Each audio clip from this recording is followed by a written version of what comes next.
beautiful Friday evening in East Africa. Of course, we are having a very major debate that we are going to discuss here in Africa 24, 7th of March, year 2025. This is a new year whereby we are getting a lot of things. But you know that in March, that is when we experienced a lot of handshake.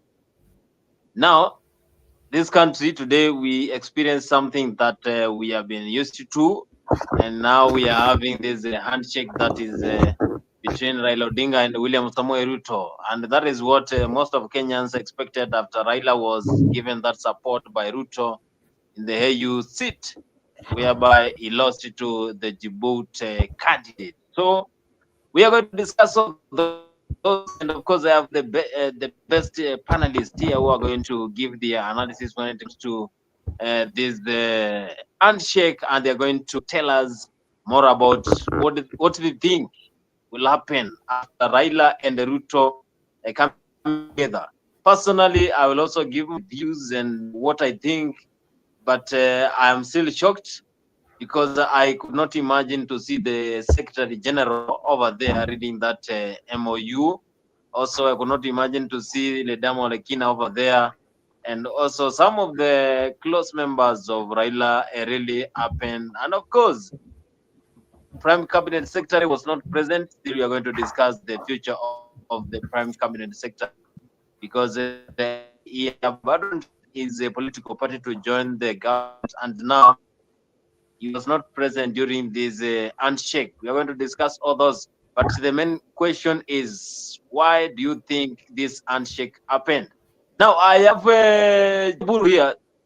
Jeff, good evening from Nairobi, Kenya. Maybe you tell us what do you think happened today? Of course, in your own point of view, what do you see Kenya in the Thank you so next much, 5 years, Boniface. maybe? And what is the take of what you saw today? Thank you, Boniface. And I don't know why you have chosen me to go first.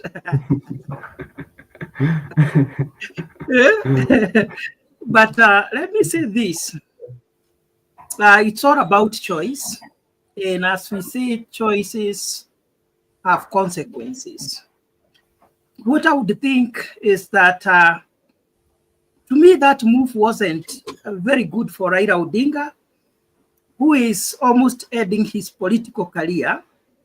I would say that he is going to end his political career in a very bad note, basing on the fact that he has joined the government that has become so unpopular among the electorates. There are major reasons why this government is so unpopular. I have seen people, including pastors, saying that Kenyans are hating William Ruto, criticizing the government, and so many things.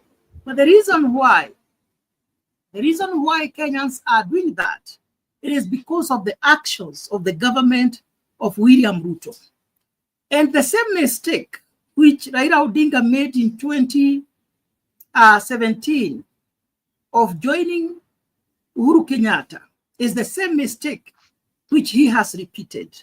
So he is going to carry the baggage of all the mistakes that the government of William Ruto has committed against Kenyans, including the abductions, the killings, and failure to fulfill the promises that he promised to Kenyans. So for me, I would say joining the government, it is going to work against the legacy of Raila Odinga, who is supposed right now to be very busy recruiting someone to inherit his ideologies and visions, if at all he had any. So by joining the government, it is just doing the disservice to Kenya. And it's the same reason why he did not come out to support Gen Zs when they were being brutalized by this government. Bonnie, let me stop there. Jeff, of course, I don't know why you have tried to be so mean with words, but anyway, let me introduce Jeremiah. Because Jeremiah said that they are in the government now. Jeremiah, are you satisfied with what happened today? Extremely satisfied. Boniface, I don't know whether it is my network or it's your network which is very poor. I think it's Bonnie's network. There is no way of determining. Yeah, as Jeremiah, you go, Bonica, you can be checking on that. Yeah. Why, Jeremiah? What do you think will happen now after the handshake? Jeff, good evening. Alex, good evening.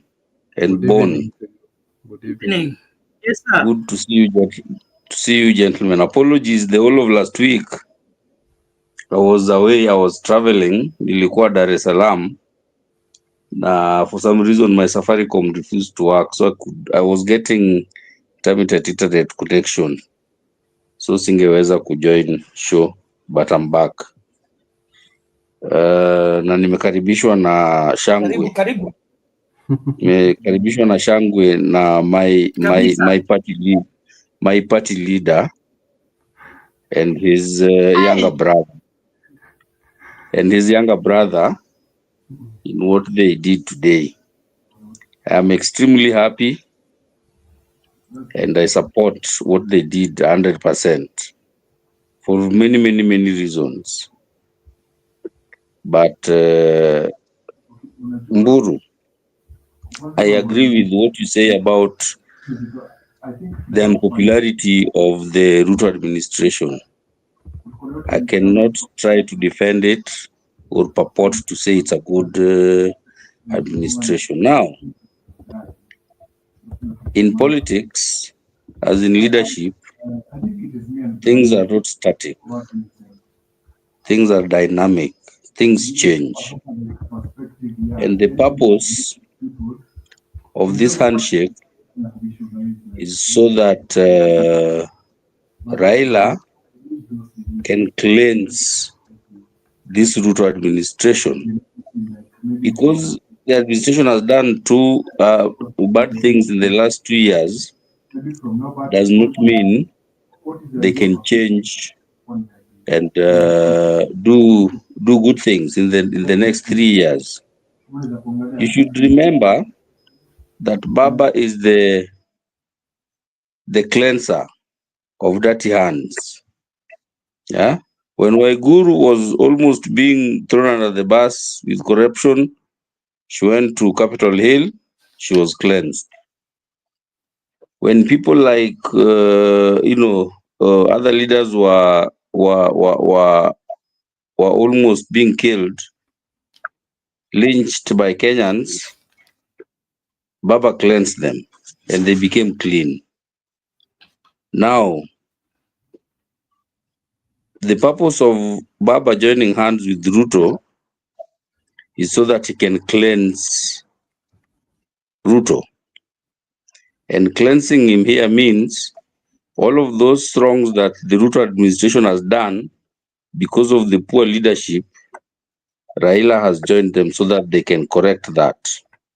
So do not expect that Kenyans will hate Ruto up to the end of 2020, to the election 2027. One thing I can tell you, that the first thing this grouping is going to do, you're going to put a commission of inquiry into those extrajudicial killings and come up with a report that will tell us what happened. That commission will also look into the kidnappings and the breach of human rights of young Kenyans. As that is being done, the NADCO report will also be implemented. These things are going to be spearheaded by one Raila Odinga. Some of the economic crimes that have been done, the skewed allocation of resources, the image of a government of shareholding Raila will cleanse those and make this an inclusive government. Remember that of all leaders, when everyone gets a chance to put in their people in place, Raila usually puts his people across board. He denies his fellow tribesmen chances, puts a Kikuyu, a Meru, or a Costarian or some other region. So we can expect that he's going to create a government of national unity. You can take this to the bank, Mburu, that the job that Raila is going to do is to cleanse this government, turn around the bad image that you have mentioned, and make this broad-based government a darling of the people. So do not think that it's going to stay static, that Kenyans will hate Ruto forever. You can take that to the bank.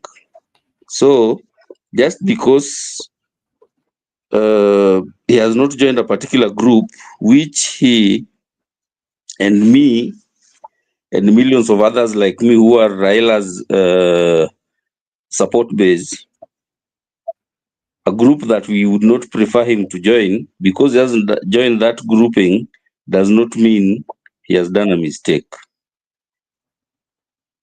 I will rest my case that Raila's job in joining this government is to cleanse it, turn around the image, and make it a darling of the people of Kenya. And we know Raila can do that. So that's what I'm looking for. Yes, thank you so much, Jeremiah. Of course, that is a wonderful submission. We also have Steve Charo. Welcome to Afrique 24.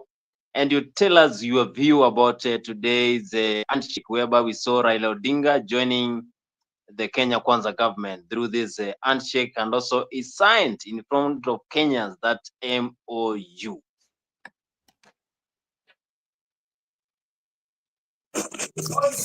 Yes. How are you? Good morning, good afternoon, everywhere you are watching me. Thanks God. Just came in. I think we were here with Bernard so many years here together, and we chatted. Some faces are new, but some are not new from you guys around here. So the thing is, I don't expect anything from them because they are the same monks in the same forest. They are coming there for their own stomach. We give respect to them all. The ones who are trying to help Kenya, they will try. The ones who are trying to help their stomach to be wide, they are there. But the thing is, and whereby I don't understand till now, we as Kenyans, we are there to shout, and we are very easy to shout. This is coming this way, the other one is beating this other, the other one is eating this, or we are being eaten by the politicians. But sometimes I wonder, the same politician, when they call a meeting, even if it's on Monday, you will see many people are going to gather there, cheering them, dancing for them. I don't know. If like I'm from Mombasa, and we have a saying from Mombasa. When you hate the fisherman, don't even eat his fish or her fish. But we Kenyans, we are really easy to forget, and we can be manipulated any time, anyhow, because of the politics of I'm from here, I'm from this region, or this person will do this, the other one will be doing this. They can promise all these things, but they have been doing this game for the almost our age time, because they have been doing this, they have been saying the same, they have been divided, they have been quarreling. We know this, but we don't learn. So I hope this time, Kenyans, we will learn. I hope. Because when we have no stand, these people, they will guarantee you they will take care of whatever they want. They will just do anything they really want to do with us, because they know that they can multiply at the same time. One moment, I'm live here. I'm just going out. All right. Sorry. I had my family was here inside, and I told them that I'm getting out of there. So I will be short because I'm going to work right now.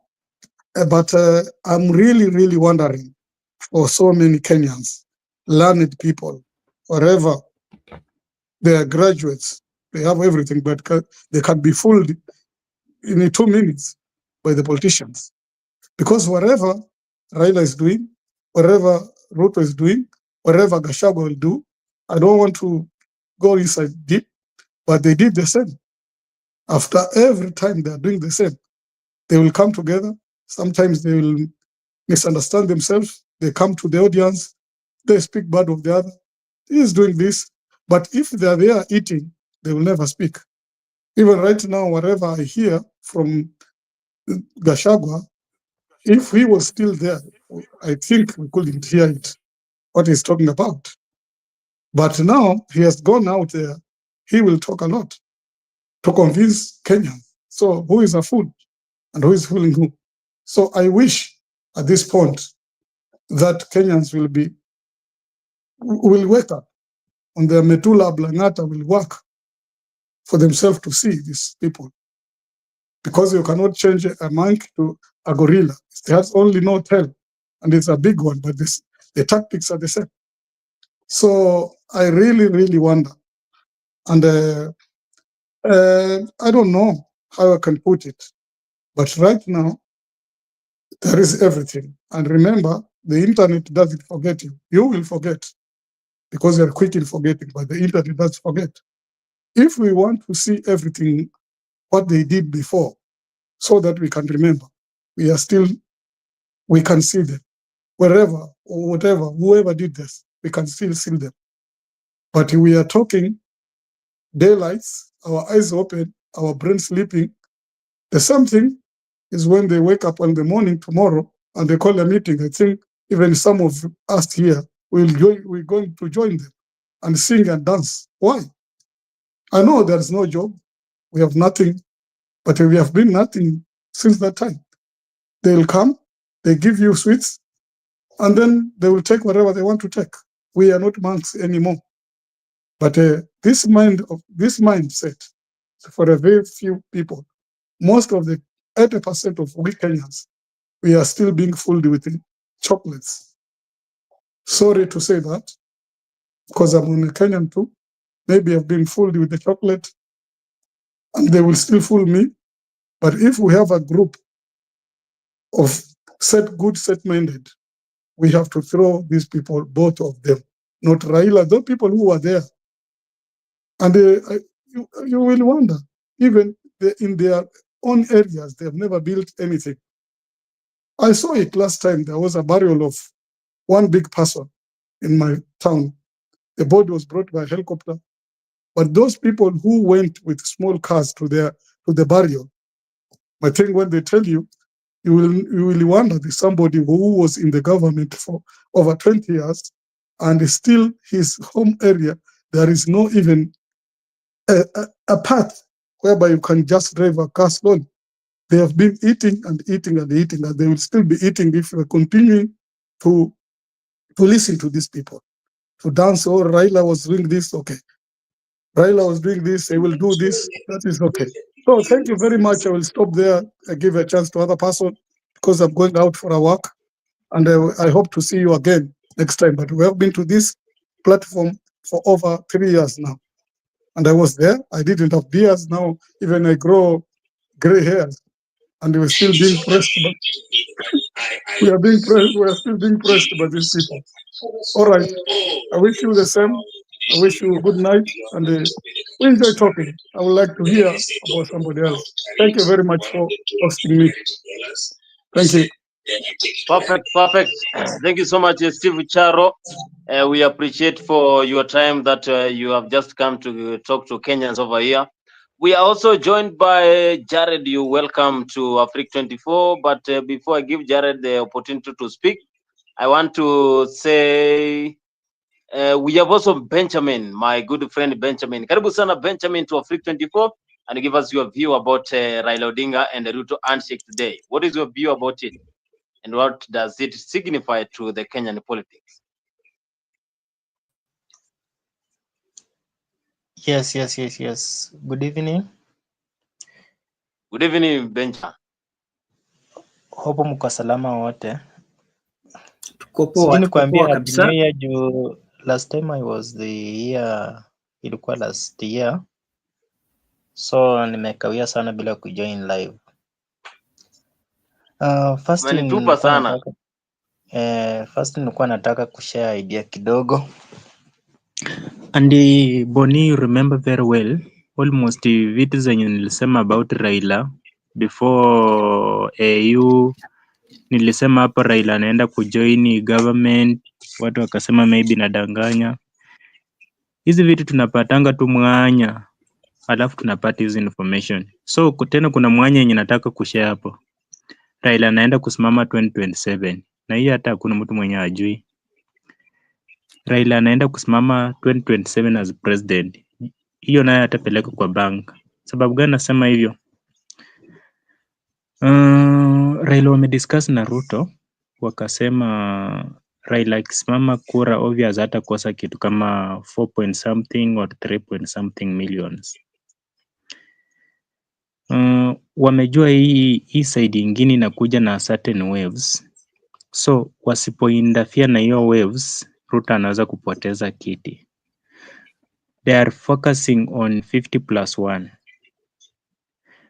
Kama Ruto atafikisha 50+1, wataenda kotini. That's why you see they are fighting to make sure that they remove Chief Justice. Akishaenda kotini, waseme wamefanya handshake, Raila kuja tena wafanya handshake, kuja Soviet sasa tena wanataka kuleta referendum wabadilishe katiba, constitution. Wakishabadilisha constitution, hiyo constitution inaenda kubadilisha iweko vitu nyingi. Kitu cha kwanza chenye wataenda kuweka kwa hiyo constitution, wakifanya referendum, wanataka consider limit ya president, election limit hiyo waongeze kuwa 7 yenye Nana alikuwa na suggest. The other thing wanataka kuintroduce hiyo kiti ya prime minister. Haya, sasa hiyo ndio sasa Raila sasa atakuwa kwa government full. There is something yenye my friend Steve mentioned hapa.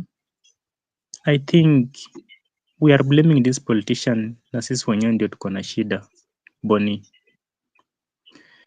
before ni laumu wapiga kura, kuna mchezo yenye politician wanacheza nayo. So saa hii kwa media kila mtu anajua Raila alikuwa leo na watu wengi sana. But kitu chenye hao watu wanafanya, washajua mentality ya Wakenya. They normally invest on medias, bloggers and camera. So wakisha invest kwa a lot of bloggers wakuwa wengi, wanakuja wana invest kwa concave cameras. Concave cameras nini? Concave camera kama watu wako mahali karibu 1000, ukiwa na concave camera itaonyesha ni watu wengi sana, and wana make sure hizo media zote ziko hapa. Raila anataka ku make sure Steve mention hapa kitu, Raila anataka kusanitize hii government. Ni ukweli, wanataka ku make sure akisha sanitize idea yao tu, wanataka Ruto aingie 2027. Kuna 3 million zenye zinatoka from foreigners, kura zenye zinakuja. So hata sisi wa Kenya tukipiga hapa kura tukisema Ruto must go, jamaa ashajipanga tukujipanga kwa ukweli. Wanaenda kuinvest kwa bloggers wengi. Itakuwa tu mtu akiposti kitu chochote mbaya, wanasema huyu mjinga nini, comments zinakuwa a lot of comments mbaya zenye zina discourage mtu ku make sure Ruto ana win. Asante. Perfect, Benjamin Omenda. Of course, my good friend has also revealed some of the secrets that are going to happen over there. Jared, karibu sana. Jared, we give you some minutes so that you can also give your view about what happened today. Raila Ruto handshake. Oh, how are you? I'm good, Jared. Long time no see. Welcome. How are you, everybody in the studio this evening? Yeah, we are good. How are you? Oh, I'm doing fine. Let me start by saying that at a personal level, I'm not worried by, what I saw at KICC today, because, what I saw are two sinking boats, and these boats will eventually sink. But I want to say a thing or two. What we saw at KICC, there's some echo. There is some echo. Yeah, there is a radio somewhere. I'll deal with that. Okay, I'll deal with that. Continue. Okay, what I saw at KICC today demonstrates two things: political conmanship and political entrepreneurship. Those are the two things that I saw. And again, we must run away from what we call personalization of governance. When I say personalization of governance, is where you want the governance of a country to be determined by a particular individual. What Raila supporters always say, akisema left ni left, akisema ni right ni right. We must run away from that nonsense. Because, we gave unto ourselves, a new constitution in 2010. And, we must stick to the constitution and move away from personalization of governance. Because, at times, when you listen to Raila Odinga's supporters, you wonder that, if Raila Odinga was not on earth today, would the earth stop? That's a question that I want to ask. So we need to move away from individualization or personalization of governance into what I call institutionalization of government. Because, governance is about institutions. Governance is never about personality. And, that's why if you look at the 2010 constitution, it's largely about institutions and not personality. Unfortunately, we have a lot of Kenyans who still believe in the personality cult, around a particular individuals. As if, we are in South Sudan, where it is either Riek Machar or Salva Kiir. In Kenya, we are not like in South Sudan. In Kenya, we have a very vibrant constitution, a constitution that is supposed to create and develop strong institutions. So we must move away from this issue of individualization or personalization of governance. And again, when I look at that document that was signed today at KICC, I just laugh. And I have reasons why I'm laughing. I am a stickler believer in the constitution and the rule of law. And the Kenyan 2010 Constitution and the Political Parties Act are very clear on how political parties can relate. Political parties can only relate through what we call coalition agreements. Because coalition agreements are instruments that can be enforced by law. And that's why if you sign a coalition agreement, you deposit it to the registrar. So you deposit a coalition agreement with the registrar of political parties. And if there are any issues, you can move to the political parties dispute tribunal or even end up at the High Court. So today, Raila Odinga signed an MOU, a document that is alien to the Kenyan 2010 Constitution, because the Kenyan 2010 Constitution does not recognize MOUs within political parties. That is the Constitution 2010, that is the law. So, we saw some papers, being shown to us at KICC in form of an MOU. To start with, where do you deposit this MOU? Who become where do you deposit this MOU? That's the question number one. In case of disagreements now between UDA and ODM, how do you enforce, or where do you go for redress? How do you enforce this MOU?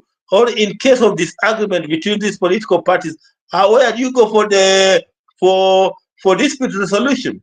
So what you saw being signed at Uhuru Park is pure trash. It's pure trash. Hiyo ni takataka too that belongs to the dustbin, because it does not have what we call the force of law. It does not have the force of law at all. And anything that does not have the force of law cannot be implemented. Because tell me, how do you enforce it? And if you cannot enforce it, how do you implement it? I've heard them say that, NADCO, for example, they are saying that the NADCO report must be implemented in fully. That's part of the MOU that was signed today. How do we implement that? And in case William Ruto fails to implement it, where do you go for recourse? I look at this old man called Raila Odinga, and I wonder, where does he come from? In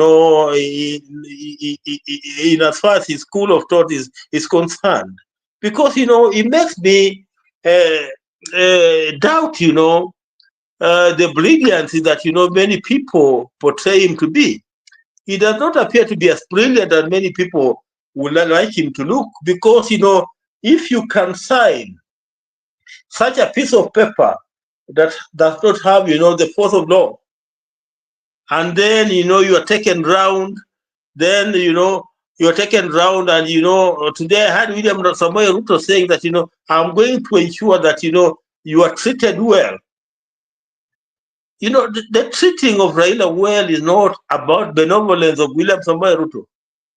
We have the Presidential Retirement Benefits Act, that covers, among others, the president, the retired president, retired deputy president, the prime minister, I think, and the speakers of the National Assembly. They are very, very clear on how a retired former prime minister like Raila Odinga should be treated. It's very, very clear, in law, under the Presidential Retirement Benefits Act is very, very clear. So it's not about William Ruto telling Raila Odinga that I'll make sure that you are respected, I'll make sure that you are treated well. It's not about benevolence. It's not about benevolence from an individual. It's a right that Raila Odinga has earned by virtue of the fact that he was Prime Minister in the Republic of Kenya. So I don't know the desperation. What is the desperation in this old man? Anyway, I'll be waiting to see whether all that has been agreed with what has been all that. I'll be waiting to see if all that has been agreed with in that MOU will be implemented. And I can tell you that up to 90% of whatever was signed to today in that MOU will not be implemented. And at the end of the day, Raila Odinga will not have any recourse of law, because whatever that he signed today does not have the force of law. So if it does not have the force of law, he will not have the recourse of law. And without the recourse of law, that becomes just a piece of paper. And if it's a piece of paper, it belongs to the dustbin. I hope that this evening, whoever was supposed to have deposited those documents, I hope that you'll decide to throw them in the dustbin, because that's where they belong to. Let me just stop there and allow somebody else to come in. Thank you. Perfect. Of course, I already like how you always give your submission. We have been having you severally here. We have Alex, a quick one. Alex, what is your take about today's handshake before we give Jeremiah, because I know Jeremiah has some of the sentiments that he got from Buru and also Jared and also Benjamin, because I'm very sure you want to defend what they said, or you want to agree with what they said. Alex? So good evening once again to all the panelists here on the channel, and I would like to appreciate all of us for making time each and every day to come to this show and try to speak things of interest to the political scene in the Kenyan in the Kenyan country. So Raila, there is something which there is this guy called Mohammed. I've forgotten the other name, but when he was on a show in Citizen and he spoke about ODM, and he said ODM is in government. ODM is not in government de jure, but de facto they are in government, meaning in the eyes of the multitude, like they are not in government, but in real sense, ODM is in government. ODM has been in government ever since the Gen Z demonstration. So what we are seeing right now is just it's coming out to the public, but it has been there ever since Raila said he gave out his experts to work with President Ruto. That was the moment he went into power, and by him going into power, it had some agreements. It was supposed that he was to vie for the AUC, and if he wins it, I think there were other increments that they were supposed to carry on. And if he lost the AUC, there were also some things which they are supposed to do. And I believe they both had a plan. So after Baba lost the AUC chairmanship, so he was to come back, and right now he's back, and now they have signed the agreement. But initially, ODM has been in power, though I feel like right now the seats are split 50-50. I believe Raila Odinga runs 50% of this government, and William Ruto runs 50% of this government. And it changes the political scene. If anyone who is in Kenya today saw how many people went to KICC to receive Raila Odinga, you would see that as much as we can say Raila Odinga has lost numbers, he still has a very big influence, because those people who went out there went for only one purpose, which is to see Raila Odinga and celebrate him signing that agreement with President Ruto. Which shows that we are really in a bad state, and we have a long way to go as a country, because ni kama sasa hizi venye Jeremiah anasema ni kama Raila ameosha Ruto kwa mwosho mmoja tu, and now he has become clean again, and people have forgotten that just less than a year ago, in I think June or July, this is the person who was responsible for the deaths of like almost 100 youths of this country, and those deaths are not accounted for. Saizi, the agreement that Baba has made with Ruto, I think it's more of a perception thing rather than a development thing, because we can take it to the bank that from now till 2027 hii Kenya bado haitakuwa na maendeleo yoyote. And I believe if Raila Odinga just listened to his Secretary General Sifuna, then he could salvage something in his political career. But I believe whatever the many things that people like Mavir Kaoko had said about Raila, and the things that Miguna said about Raila of the betrayal, I think right now it's clearly seen, and right now no filtering anything. All of those things which they said about him, they are very true. So it's just that the public didn't know, but I believe that right now the public has seen who he is, his true colors. So what I do hope is in 2027, Kenyans can look at leaders objectively as they go to vote. It's yesterday tumeona the former CJ Maraga spoke about him being in power. If just there's one thing he will do, is that he will ensure that Kenyans obey the rule of law.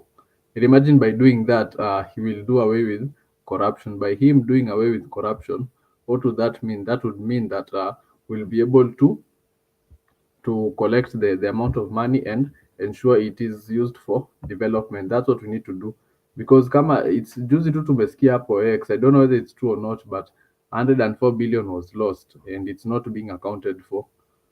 So hiyo ikishapotea hivyo boni, how are the development going to happen in the country if 100 billion is being lost? And that's taxpayers' money. That's your money, my money, all of our money, which is not going to anyhow into productivity. You go to a church, you contribute 100 million. That's a lot of money, and it's taxpayers' money. It's not money from their accounts. So what would the 100 million do in the constituency of the village constituency of Mburu or Joram or Jeremiah or even Boni. I believe 100 million can transform the constituencies in our village, but that money is not being put into practice, just going to shenanigans. And I'm not against the church, but I believe churches are not institutions where we're supposed to be funding things like 100 million. So, wacha niachie hapo. I give also others another chance. Thank you. Thank you so much, Alex, for that. Now, let me hear from Jeremiah before we come to Buru. Boni, asante sana. I want to make a couple of points, right? The first point I want to make is just sort of a clarification for my brother Jared. Jared, you know, two things. In this country, there is a very well defined definition of a marriage in the Constitution. Okay? There are things that has to be done for you, a man and a woman, to be said that you're married. However, if a man and a woman decide to stay together, what we all call come we stay. You agree at a personal level that mtakaa pamoja kama bibi na bwana, and you can live your whole marriage life without necessarily having to go and get married and get a marriage certificate and things like that if you don't want to. By any circumstances, that union is not illegal. It's still a marriage. Okay? The same way, there is, before I say the next point, Jared. Can I just say something just before you say your second point? Let me just say something just before you say the second point. You know, the Marriage Act was, we amended the Marriage Act in 2014, and we came up with the Marriage Act 2014. And the Marriage Act 2014 is very, very clear that every marriage, whether it's customary, whether it's civil, whether it's religious, must be registered. It must be registered. So if you stick in a come-we-stay relationship, yes, it will be a marriage in the eyes of you and your partner. But in the eventuality that perhaps the partner dies and you want to go for the inheritance, you want to inherit, you know, the properties of your partner under what we call the Succession Act, you'll not qualify to be called a wife because that marriage is not a recognized marriage under the Marriage Act 2014. You know, that's a simple clarification that I wanted to make. And that's where Raila Odinga is. Raila Odinga has gotten into... Okay, Jared, okay, let me just finish. Okay. Exactly. Just let me finish my point. What you have said is absolutely right, and I understand all that. But with all that said, if a man and a woman decide to stay together, nothing can stop them. It's only that it reaches a point, like you said, if there is need for recourse, that union has a problem. Somebody needs to claim something. In law, you cannot claim if you don't have that registration. But nothing stops you from staying together as husband and wife, and each one of you doing the responsibilities of the other. So that is one thing I wanted to say. However, my second point was going to be, Jared, what was done today was not a coalition. They did not create a coalition yet. What happened was that Ruto, through his party UDA, recognized the fact that they have problems, they have challenges, they have shortfalls in them delivering what they promised to Kenyans. So what did he do as a party leader? He said, I think the expertise, the support that I need to be able to do what I'm supposed to do for Kenyans, I can get from the ODM party. Okay? And the law allows the president and a party leader to form any form of union with anyone else they want. So UDA as a party, through its organs, that's why the Secretary General was there, with their legal counsel, they were there. The same for ODM. They said, ODM, tuko na shida kwa hii nyumba yetu. Please come and help us. And ODM said, oh, okay, it's fine. So they formed a union with a clear understanding of what each one of them will do in that union. Does not have to be anchored in the constitution by any chance. But the risk is that if something happens that they have a problem, because it's not anchored in the constitution, a recourse may not be possible or may not be easy. But nothing stops UDA party coming together with ODM party to combine their strengths to allow the UDA party to deliver to Kenyans what it needs to do. I think we have to get that clear first and agree that there is nothing illegal in what they did. It's just two political parties coming together and saying, can you support me? Can you lend me your expertise to help me deliver what I want? Now, that MOU can create a foundation for them to say, you know what, you ODM, you have been a good partner to us. Can we consider then creating a coalition? Right? That is a possibility. Or the other possibility is, hey, you guys, union, it is not working. ODM, I think it's been real to achane ishie hapo, and everyone walks away. Nothing is illegal about that as well. So we have to be very clear on both of those.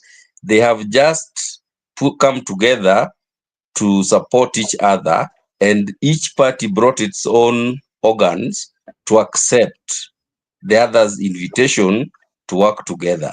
That is allowed in law.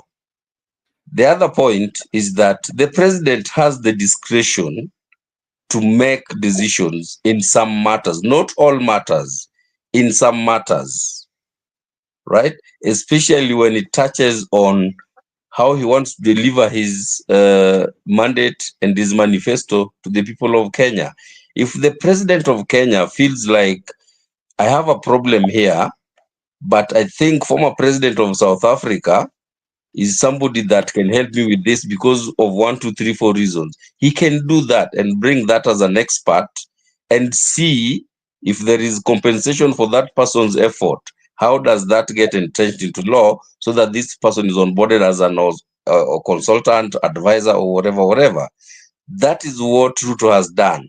So if he feels that by allowing ODM to lend its expertise to the UDA administration, if he feels that the leader of ODM deserves to be compensated for some reason for his efforts to support the UDA party, the president can institute that process and have it in law, where now the leader of ODM can be compensated and certain amenities or whatever benefits given to him legally. And trust me, that is something that will be happening in the background. Doesn't have to come out in the front. You will not even know it, but they will do it because that's how they can do it in law. With that said, Alex, I did not mean to say that ODM sanitizes UDA just by the fact that they have joined hands, right? There are certain things that they will have to do in the process of that sanitization. And like I said, the first thing that you will see happening, and you can take this to the bank, a commission of inquiry is going to be instituted, driven by whoever the president would choose, but based on the advice of his elder brother Raila. We need to have a commission of inquiry. Let us do an investigation on what happened with these people who were killed in the demonstrations, those who've been kidnapped, those who've been died. That is something that will be done. Two, they will come up with a way that they're going to start looking into all of the economic crimes, like what you're saying, Alex, about the 104 billion that disappeared. How did this happen? How can we stop this from happening? I mean, there's so many things that the expertise of ODM that UDA is tapping into will come to do. And once those are done, eventually after some time, when we come out the tunnel on the other end, then there should be an acceptance that yes, wrongs were done at 2 years at the beginning, but we have now come to the bottom of the investigations, and we have seen that this is what happened. And trust me, some people will be sacrificed, some people will go to jail, some people will be interdicted if they're police and things like that.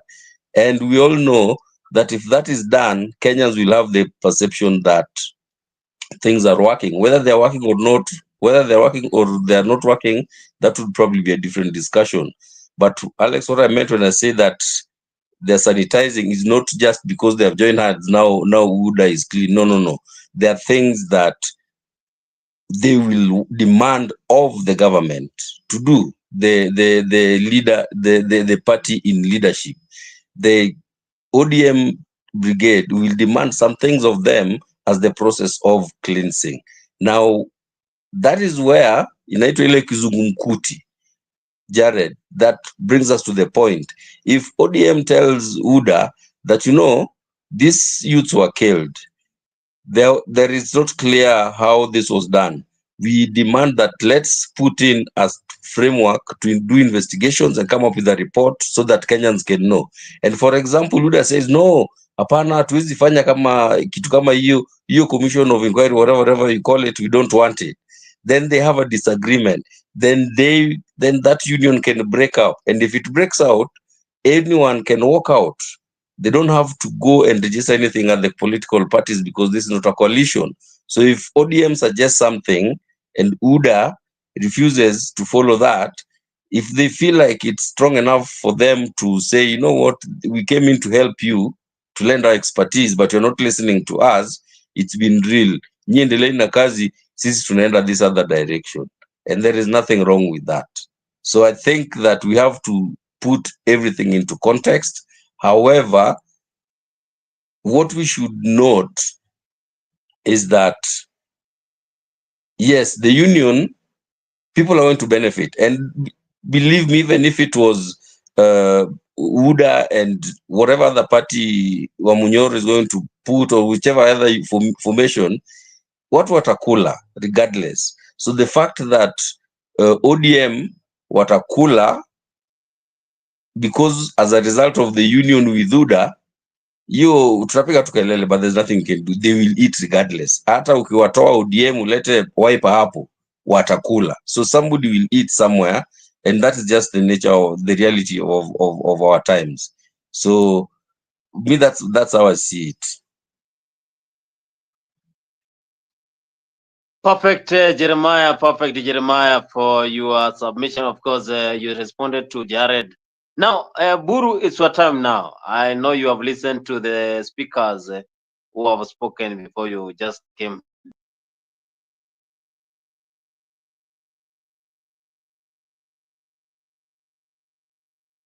Buru, you are mute. You're on mute. Sorry. I was saying today I'm trying not to be responding to the panelists because I have a lot to say. So allow me just begin by saying that in Kenya, we don't have real democracy. When I saw what transpired between Raila Odinga and William Ruto, I was contemplating in my mind, what is the purpose for us to conduct one of the most expensive elections in Africa? Right now, the IEBC, they are asking for 60 billion for them to be able to conduct the next general election.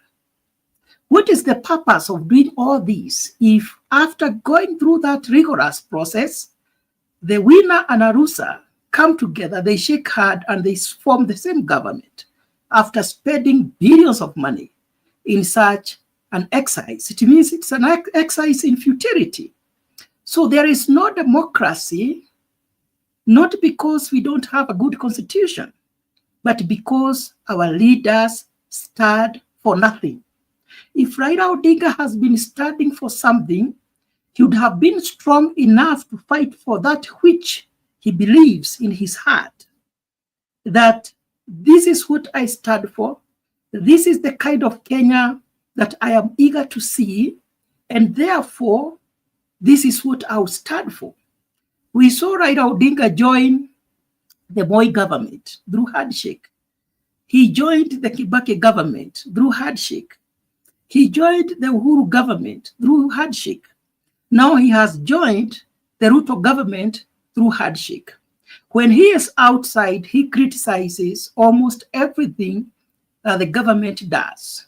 But when he joins the same government, everything he was criticizing before becomes good. To me, that is hypocrisy of the highest order. Jeremiah, you said you are pleased that Raila Odinga has finally joined the government. However, in your submission, you brought it out that Raila Odinga is someone who is so corrupt and someone who supports corruption. When you said that he sanitizes those with corruption cases, that when Waiguru went to Upper Hill office, from there she became clean.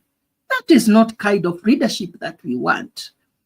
And I say, and I want to echo the words of Joram Wangira, that it is the high time that we as Kenyans, we come into terms what kind of leaders we have, and we start liberating ourselves. There are people who look at their leaders as if they are semi-gods and they worship them, that whatever they say, they have to do it. When they tell them to jump, they don't have to ask, why are you telling me to jump? They jump, and when they are up there is when they'll be asking, up to where should I jump? And why am I saying this? If Raila Odinga meant good for this country, he was supposed to support the Gen Z's movement, because the Gen Z's, these are young people who realized this nation is heading to the wrong direction. But because of his selfish agenda and selfishness, he decided to remain quiet simply because William Ruto was or had promised to support him for AU seat. We don't have leaders. Just one thing, then you continue. Yes.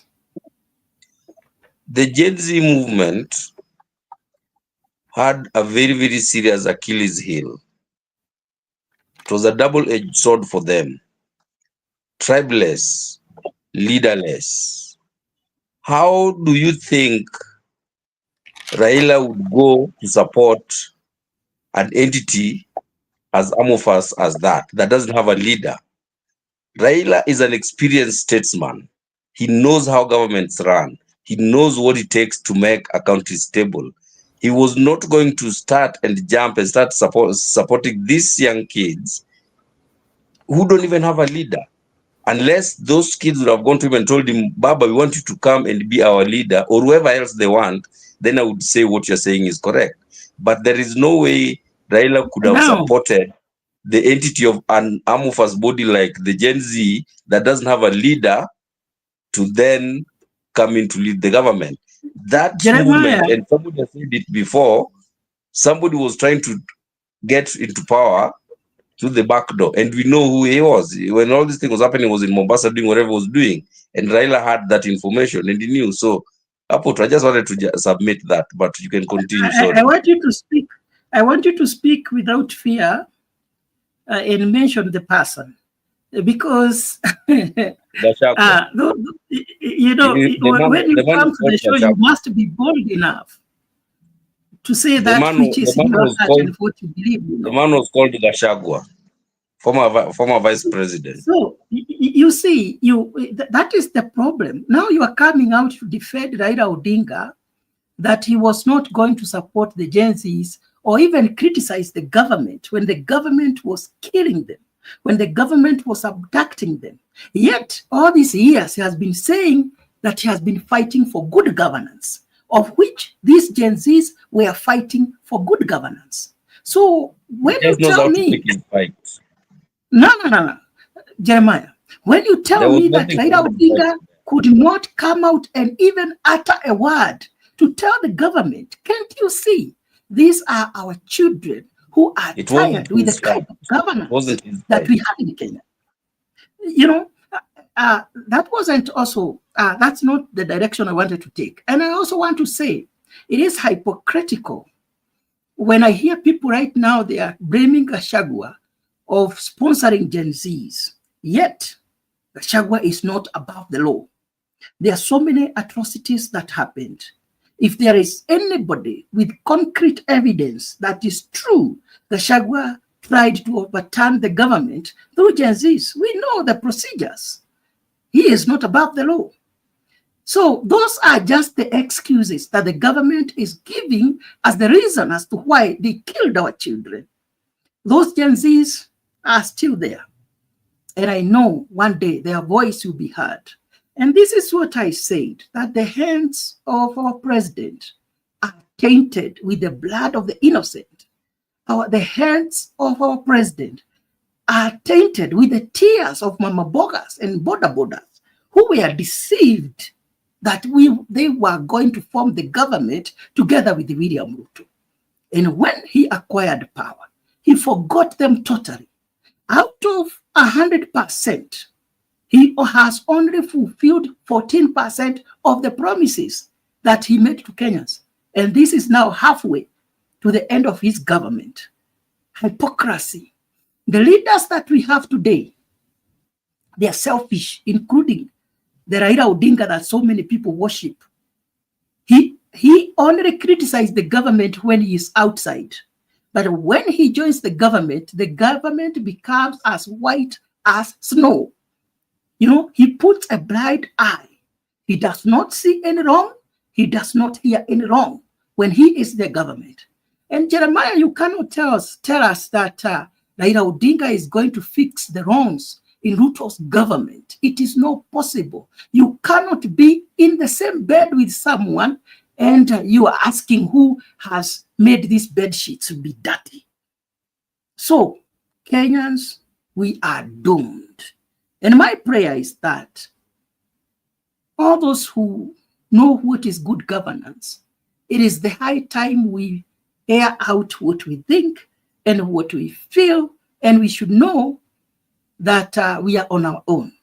Somebody here mentioned about the change of constitution so that they can increase the term of service for the leaders, political leaders. It is very unfortunate. But I pray that if this happens in that referendum, let it be a fight between the leaders and the people who feel oppressed. Because it cannot be that we have to keep on tailoring the constitution to fit the selfish nature of our leaders instead of implementing the good constitution that we have. Nobody who has sane mind right now who should be thinking of another referendum. We wasted billions of money through BBI. We wasted billions of money during the elections. And now we want to go through another process of referendum. If they do that, I am asking Kenyans, let it be a fight between us, the people, who know that these people are taking us for a ride, and our leaders. Because we cannot change the constitution simply because we want to create a position for Raila Odinga. And I saw some people saying, oh, from now, Raila Odinga is our prime minister. I want to remind you, like somebody said, whatever was signed is just a piece of paper. Anybody who is enlightened and educated understands that if something has not been deposited to the registrar of political parties, it remains just a piece of paper. And anything that someone has been given which is not anchored in the Constitution, it just remains null and void. So those who are saying that from now Raila Odinga is our prime minister, we don't have a position of a prime minister. That is just a good dream that people should sleep and dream again. So we don't have such a position. And if we go for a referendum to create such a position, I want to tell you, and I'm waiting to see that, Kenyans will win against tyrannical, selfish leaders who mean nothing for this country. They just think of how they are going to win that tender, how they are going to be in government, how they are going to be seen as messiahs to be worshipped by the people. It is the high time that we liberate ourselves from that such kind of leaders. And I'm not saying that we should, some people think because Boro is a Kikuyu, is thinking that a Kikuyu should be a leader. No. What I am saying is that in Kenya, we have deficiency of good leaders. And those who believe they stand for something, those who have principles, that they hate corruption, those who want transparency in our country, those who feel that corruption is a bad thing, those are the people that we should be supporting, regardless of the tribe where they come from. Bonnie.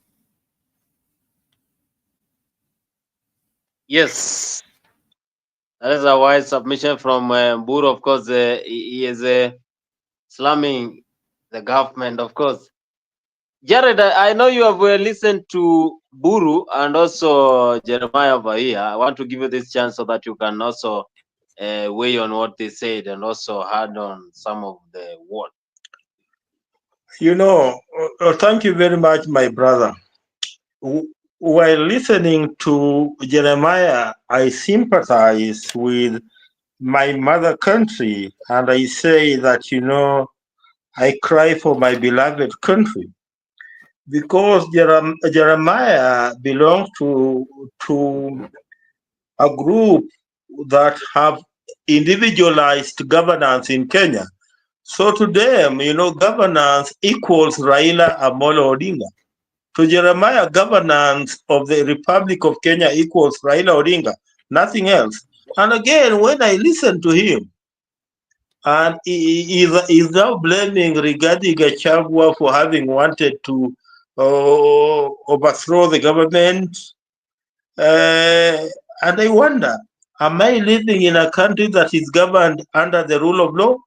Because we have the penal code, and the penal code, Cap 63 of the law of Kenya is very, very clear on what treason is.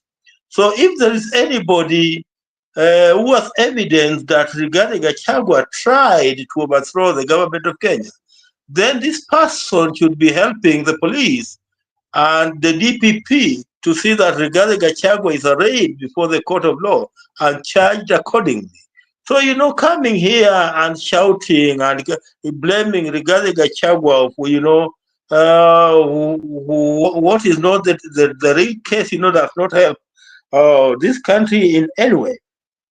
Again, just responding to Jeremiah, he was talking about a union, what was signed today at KICC, called it a union. And I was telling him that, because it's not recognized anywhere in law, it cannot be called a union. So we cannot say that it's either legal or illegal because it's not recognized by law. What is not recognized by law does not exist, and that is just as simple as that. And again, assuming that, it was a union, do we really need a union between two individuals to actualize the Kenyan Constitution when we are talking about institutionalization of governance? Because, we need to move away from this personalization and individualization of governance to institutionalization of governance. And that's where I have big problem with many people who are celebrating this piece of paper called the MOU that was signed today at the KICC. So assuming that that piece of paper called MOU had what we call, the force of law. Assuming so, let us assume that it has the force of law. There are simple questions that I want to ask as a person who is a citizen of Kenya, voted for a new constitution and later took part in the promulgation of a new constitution that took force on the 27th of August 2010. On 27th of August 2010, we gave to ourselves as the people of Kenya a new constitution. And that's why if you go to Uhuru Park, there is a flag that is permanently there that neither goes up nor down. You know, since it was taken up, it has been up there since the 27th of August 2010. So I was asking myself, you know, what is the essence of this MOU, assuming that, you know, it has some effect. Let us now assume, you know, to make my brother Jeremiah happy. I want to make Jeremiah happy because I want to make him happy. So let us assume that it has some force of law. Then, if it has some force of law, and I've looked at, you know, those items, you know, there are around 10 items. Then I was asking myself, for example, do we need an MOU between two individuals, you know, to actualize what we call national unity? Do we need an MOU between two individuals to actualize what we call sharing and devolution of power? Do we need an MOU to actualize what we call the rule of law, especially where the police are concerned? Do we need an MOU between two individuals? I want you people to help me. Do we need an MOU for us, you know, to expand our democracy and the participation of the people of Kenya? Don't. You know, allow me, just give me a break. Just give me a break. I finish, then you can come in. I'm still asking myself, you know, I heard them talk of Article 37, you know, the right to assemble, the right to picket, you know, the right to give petitions, you know, which is enshrined under Article 37 of the 2010 Constitution. Do we need an MOU to actualize such a right?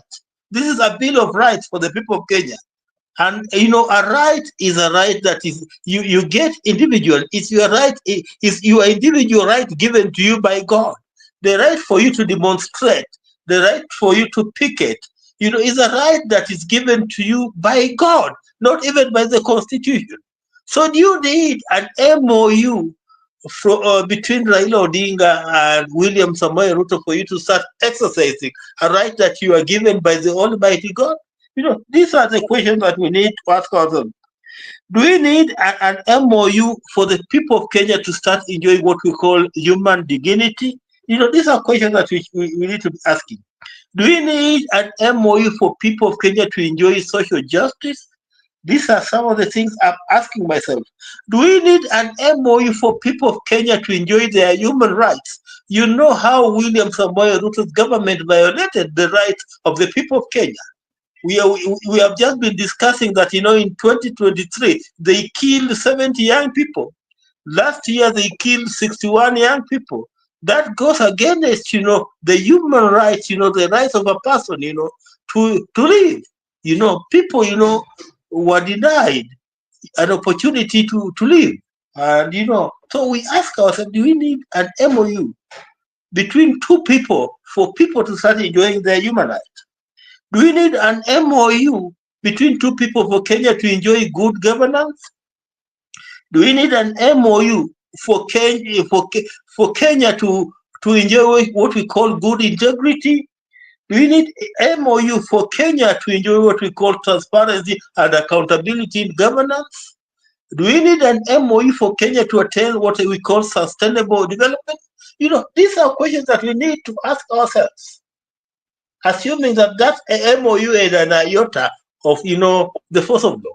Do we really need that MOU?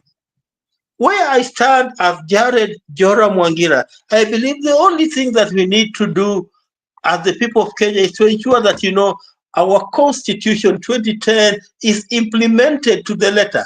If we implement this Constitution to the letter, you know, we'll not need this rubbish called MOUs, because, you know, we'll have moved from individualization to institutionalization of governance. Joram, and you know, that's the only thing that we need to do as the people of Kenya. Internet, Joram. No. She's okay. She's okay. Oh, he's okay. Continue, Joram. Go ahead. Joram, continue. His mic is on mute. Bonnie and mute. Guru, the problem is your internet. Joram is loud and clear. Is my head okay? So what I was saying was that, we don't need an MOU in any of our regards.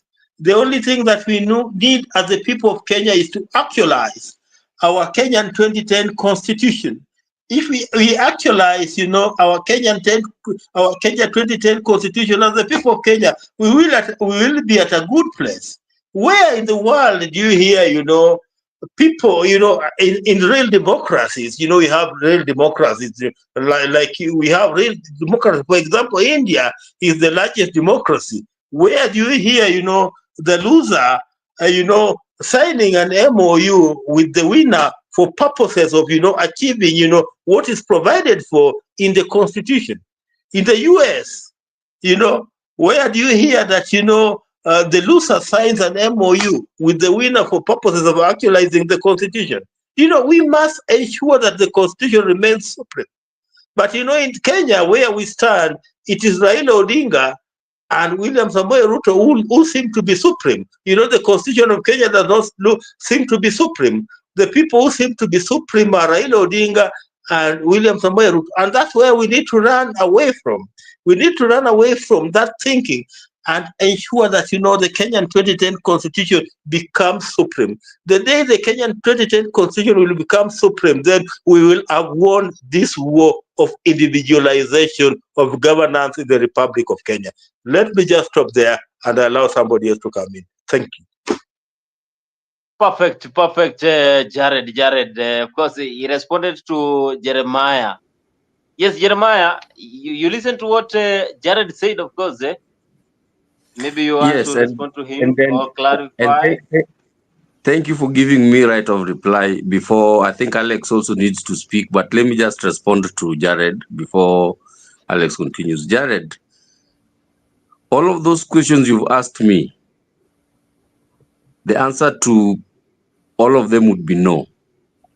We do not need an MOU for us to have our freedoms guaranteed. We do not need an MOU for us to enjoy our human rights. We do not need an MOU for us to have leaders of integrity. We do not, okay? But the reason why, and I said this in my very initial submission, the ruling party, UDA, must have done their own sort of internal assessment of what they need to do. And they figured that they have shortfall in talent, shortfall in expertise, shortfall in some area, right? That would stop them from delivering on those things like you've mentioned, Jared. So what did they say? Where can we get talent that can help us to bridge this gap so that we can deliver? And they probably must have looked around. They looked at other parties.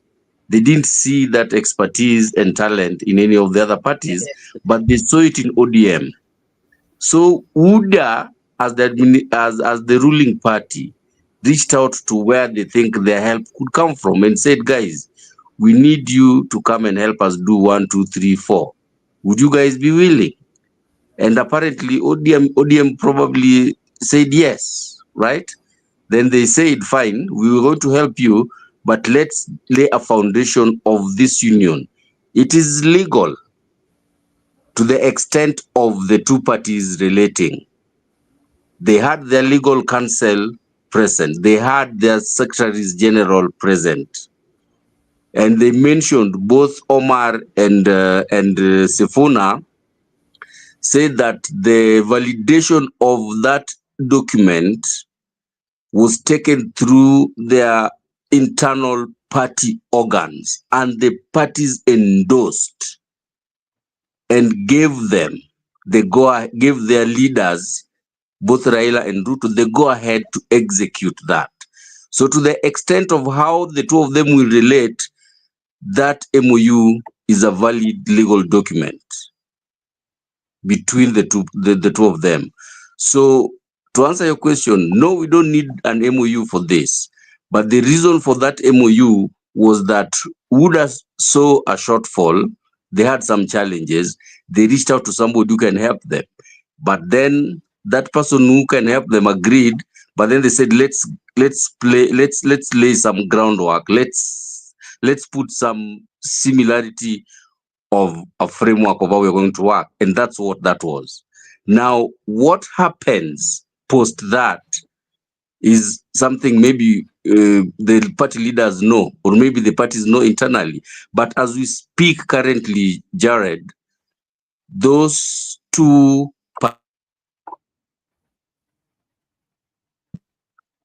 Ruto and Raila are just the party leaders of those parties.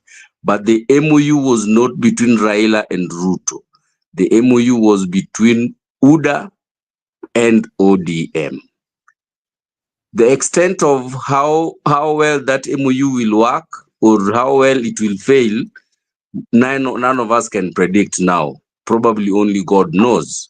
But what we know currently is that UDA, the ruling party, saw a shortfall in their party in terms of them delivering to Kenyans all of those things you've mentioned, Jared, and they saw that they need help from an external entity. And that external entity happened to be ODM. They put up the framework of how they will do that. And that's the fact that we have as we speak. Let's not speculate how it will work. But what we know that they have that as a framework for them to work. If they decide to take it beyond just an MOU and they want to do a coalition, I agree with you totally, Jared. They will have to do a political party coalition agreement that then will have to deposit with the register of political parties that then creates a legal a coalition. But remember, what they did was not creating a coalition yet at this point. So we just have to deal with the situation as it is right now, not anticipatory that it's going to be like this tomorrow. We don't know how tomorrow is going to be. The fact we have is today, ODM and UDA have an MOU that allows them to collaborate and work together. I rest my case. Jared is that is Jeremiah saying no to what Jared, of course, had asked him. Yes, Alex, you make your submission. I've had a lot of things from Jared from Jeremiah. So let me start from the first point where Jeremiah spoke about something. You said Raila Odinga cannot support something that is partyless, that is leaderless, and that is, let's say, formless. So by the time the youth were forming the spaces on X to plan for the demonstrations, for that particular moment for the finance bill, it was supposed to remain leaderless because from what you're seeing from the political scene is leaders are becoming very, very gullible.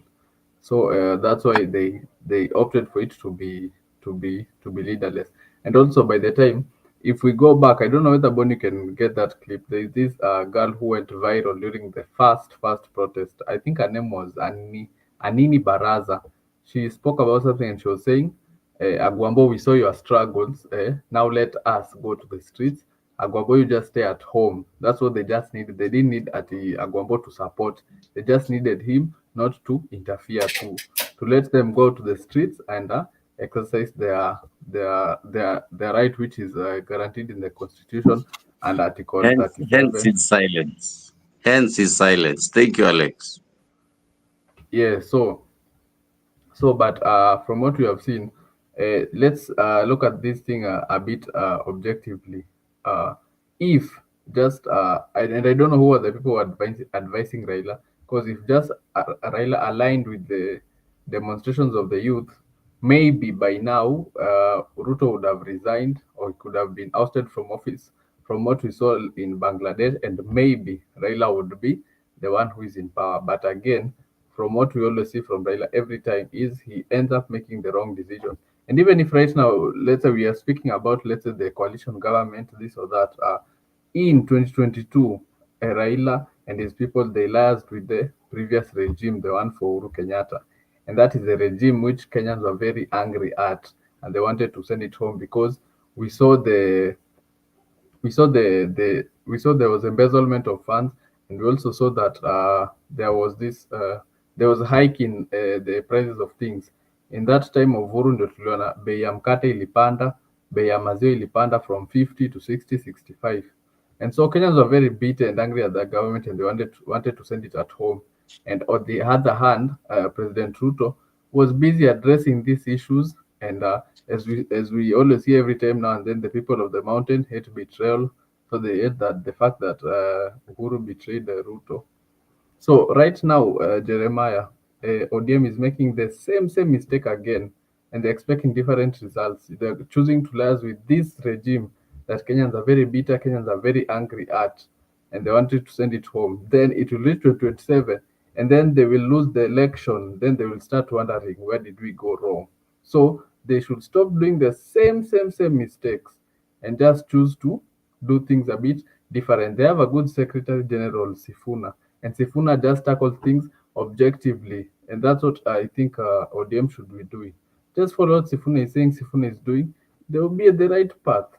Like in Sasao, they keep on making the same mistakes, and that's why ODM will always be on the other side of opposition. Okay, right now they can say they are in power, but what is the need to kuingilia mlango wa nyuma?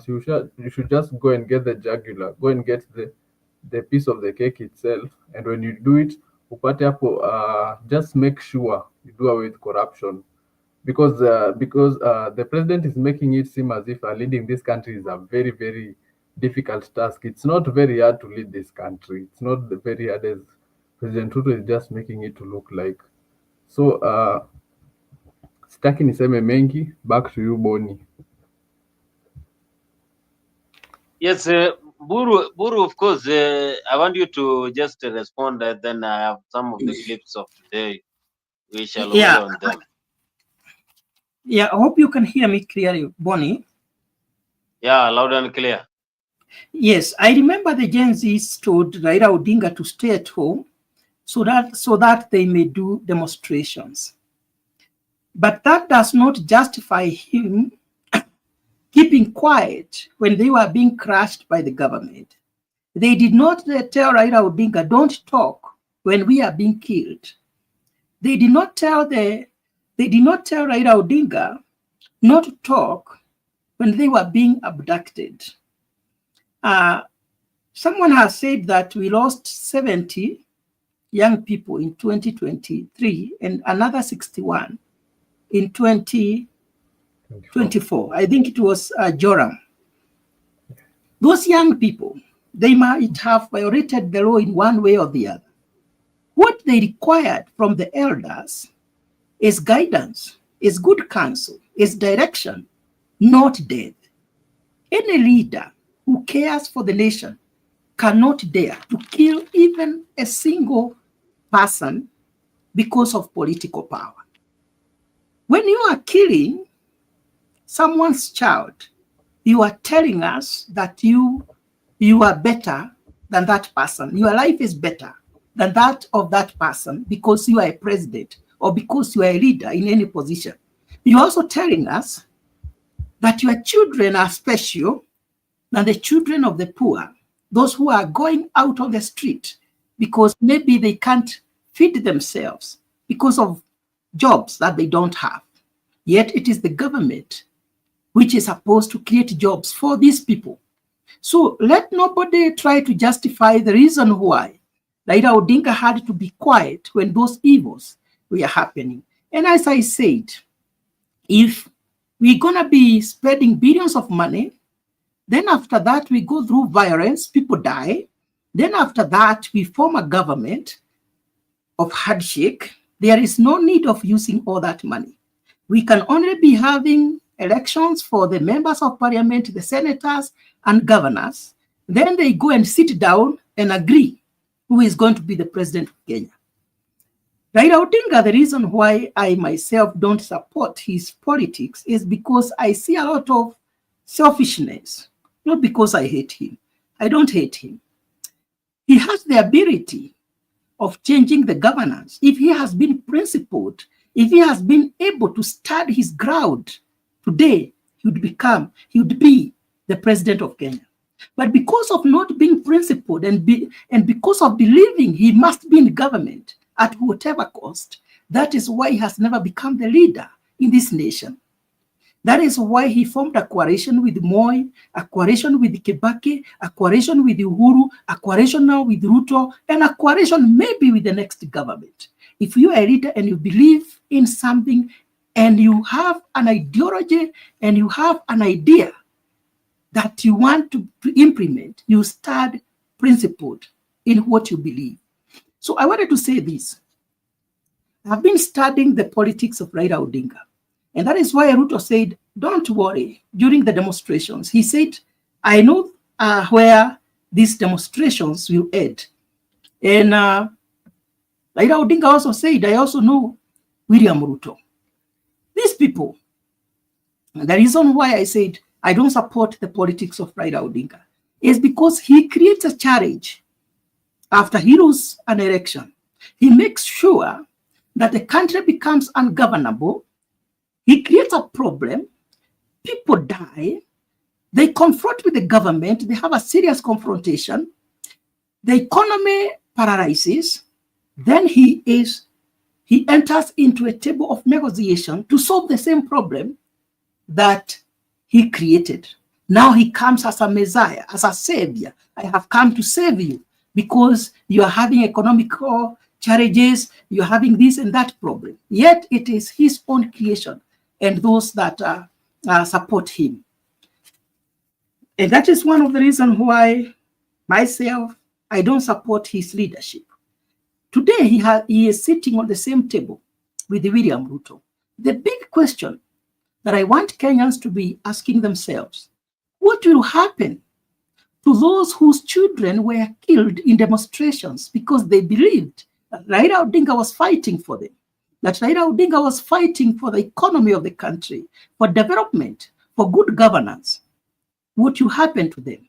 In that MOU, did you even hear them mention that there are people who died who were supporting my cause? Nobody talked about them. What will happen to the Gen Zs who died because of they were fighting for good governance? NADCO. So, NADCO. You can't talk about it. Yeah, it's okay. You're gonna have time. So I'm just giving you a snippet. NADCO. You discuss about it is fine. So William Ruto has become so unpopular, and I want to, as I conclude, I want just to say two things. That this government of Raila Odinga and William Ruto has come together because of only two reasons. Reason number one, those who are not in government, Raila Odinga and his team, they are going to the government to eat. That is the truth, the naked truth that many people don't want to hear. The reason why they don't accept to be outside the government, because there is cold there. Outside the government, there is no corruption. There is no those tenants. That's what Gachagua wants. Let me finish, also. Jeremiah, yes, let me finish. So one of the major reasons why they join the government, they fight to be government at whatever cost, is because they go there to eat like those who are in government. Number two, the reason why William Ruto had to accept them, it is because he knows that he has shortage of votes or support, especially for 2027. And even right now, he knows if we are to go, he knew before now, being joined by Raila Odinga, he knew that he was a very weak president with a very weak government, and he needed somebody to strengthen his government. That is the second reason why he needed Raila Odinga to join him. Let me stop there so that somebody else can have the floor. Perfect, Jeff Buru. We have Richie Makiadi, long time a good friend. I've not seen you.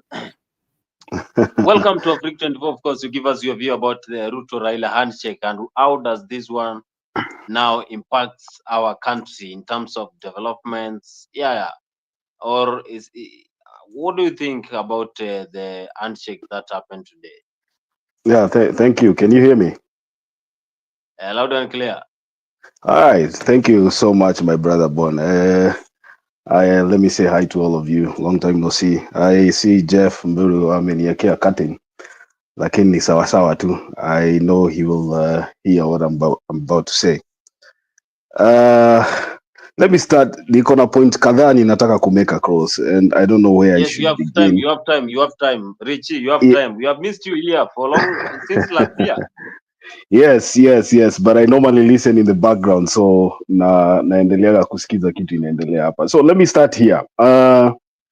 Jeff is always complaining about Raila Odinga. Raila Odinga does not owe anybody an explanation for the political moves that he makes. If we go back to the history of Raila Odinga's political movement, we have had a particular group of people who have always wanted to send Raila Odinga to Bondo for retirement. From 1997, 2002, 2007, 2012, 2017, 2022, 2027, the song has been Raila aende nyumbani, aende Bondo, retire. So they told us, the same people told us that kumi ya Uhuru, kumi ya Ruto. And we went into an election knowing very well that we have kumi ya Uhuru, kumi ya Ruto. So 2 years into William Ruto's election, presidency, the same people who told us that William Ruto is God sent are now telling us William Ruto is not the best leader for our country. So we should unite and oust William Ruto from presidency. Jeff, I told you the other time, and I'll repeat again. I told you that last time we were together here that Raila Odinga had 2 choices. He either worked with William Ruto or worked with Rigathi Gachagua. The truth about politics is you look at the side that has something, the side that offers you something. Rigathi Gachagua offers Raila Odinga nothing, 0. And I'll go back to saying this. Whatever Rigathi Gachagua is doing right now with the teams of likes of Kalonzo Musyoka and all that, he should have done this before he got the deputy presidency. Because with that, he would have some muscle, some political muscle to bargain, to be respected in the politics of Republic of Kenya. Unfortunately, he took himself like a soldier, a general, not knowing that the person who put you there can always, at any time, dispense you and move on with life. So Rigathi Gachagua offers Raila nothing politically. And Raila Odinga decided he's going to work with a side that fits his coalition. Politics is about numbers. Raila Odinga has a group of MPs, a sizable group of MPs in parliament. Rigathi Gachagua has none. So UDA, as much as we agree that UDA is a weak political party right now, as much as we agree that William Ruto does not have the political muscle to govern the Republic of Kenya, we should also agree that with the entrance of Raila Odinga into some form of coalition, we are calling it coalition, we are calling it some form of working agreement, the entrance of Raila Odinga into the so-called merger, if we can call it a political merger, which I don't think it is, or a political coalition or whatever Jeremiah was trying to give us a name here, it injects some, momentum into William Ruto's government. So right now, wherever William Ruto is sleeping, he has some peace because he knows politically he has somebody to back him up. And that is the truth of the matter. Raila Odinga knew very well that if he misses the AU, the AU position, he had to come back to Kenya and make a political decision. And that is what he has done. So let us be fair to ODM, because we always say here that Mboro, I agree with you, huko nje iko baridi mingi sana. And when people are sitting on the table discussing about which roads are going to be built or constructed, ODM was always on the sideline. I don't see why, as Kenyans, ODM as Kenyans cannot be happy when they are also considered when people are talking about development. So if they get these positions and help their people, you know, if you go to some areas in Kenya, they are very well developed. There are good roads, good infrastructure and all that, because the government of the day has always made it possible for them to be in that status. And there are other areas in Kenya which have been considered for a long time opposition. Na mimi nakwambia namna hii Mboro. Unajua tumepiga naye siasa hapa muda mrefu sana. Kitu inaitwa opposition ni ngumu. Kitu inaitwa opposition ni ngumu. Ni ngumu sana. It is very difficult to keep a government in check, because in so doing your people suffer. Our constitution is designed to have the minority and the majority. Unfortunately, we have always demonized the minority. Tunawaitanga opposition, watu wa kupinga serikali, which is not the case. And by so doing, their people end up missing the services of the government. So saa hii Raila ameingiza watu wake kwa serikali ya Ruto, na Wamunyoro automatically directly becomes the official opposition leader. Let me tell you, ile mapicha mlikuwa mnatutumia kwa internet mkiingia kwa ofisi saa 11 siku ya maandamano, mkisema mumekaa na polisi, mtu ajaribu kuingia town kuchoma biashara. We want you also, the people who were in government when it was your right time to eat, we want you also to go out in the streets and demonstrate.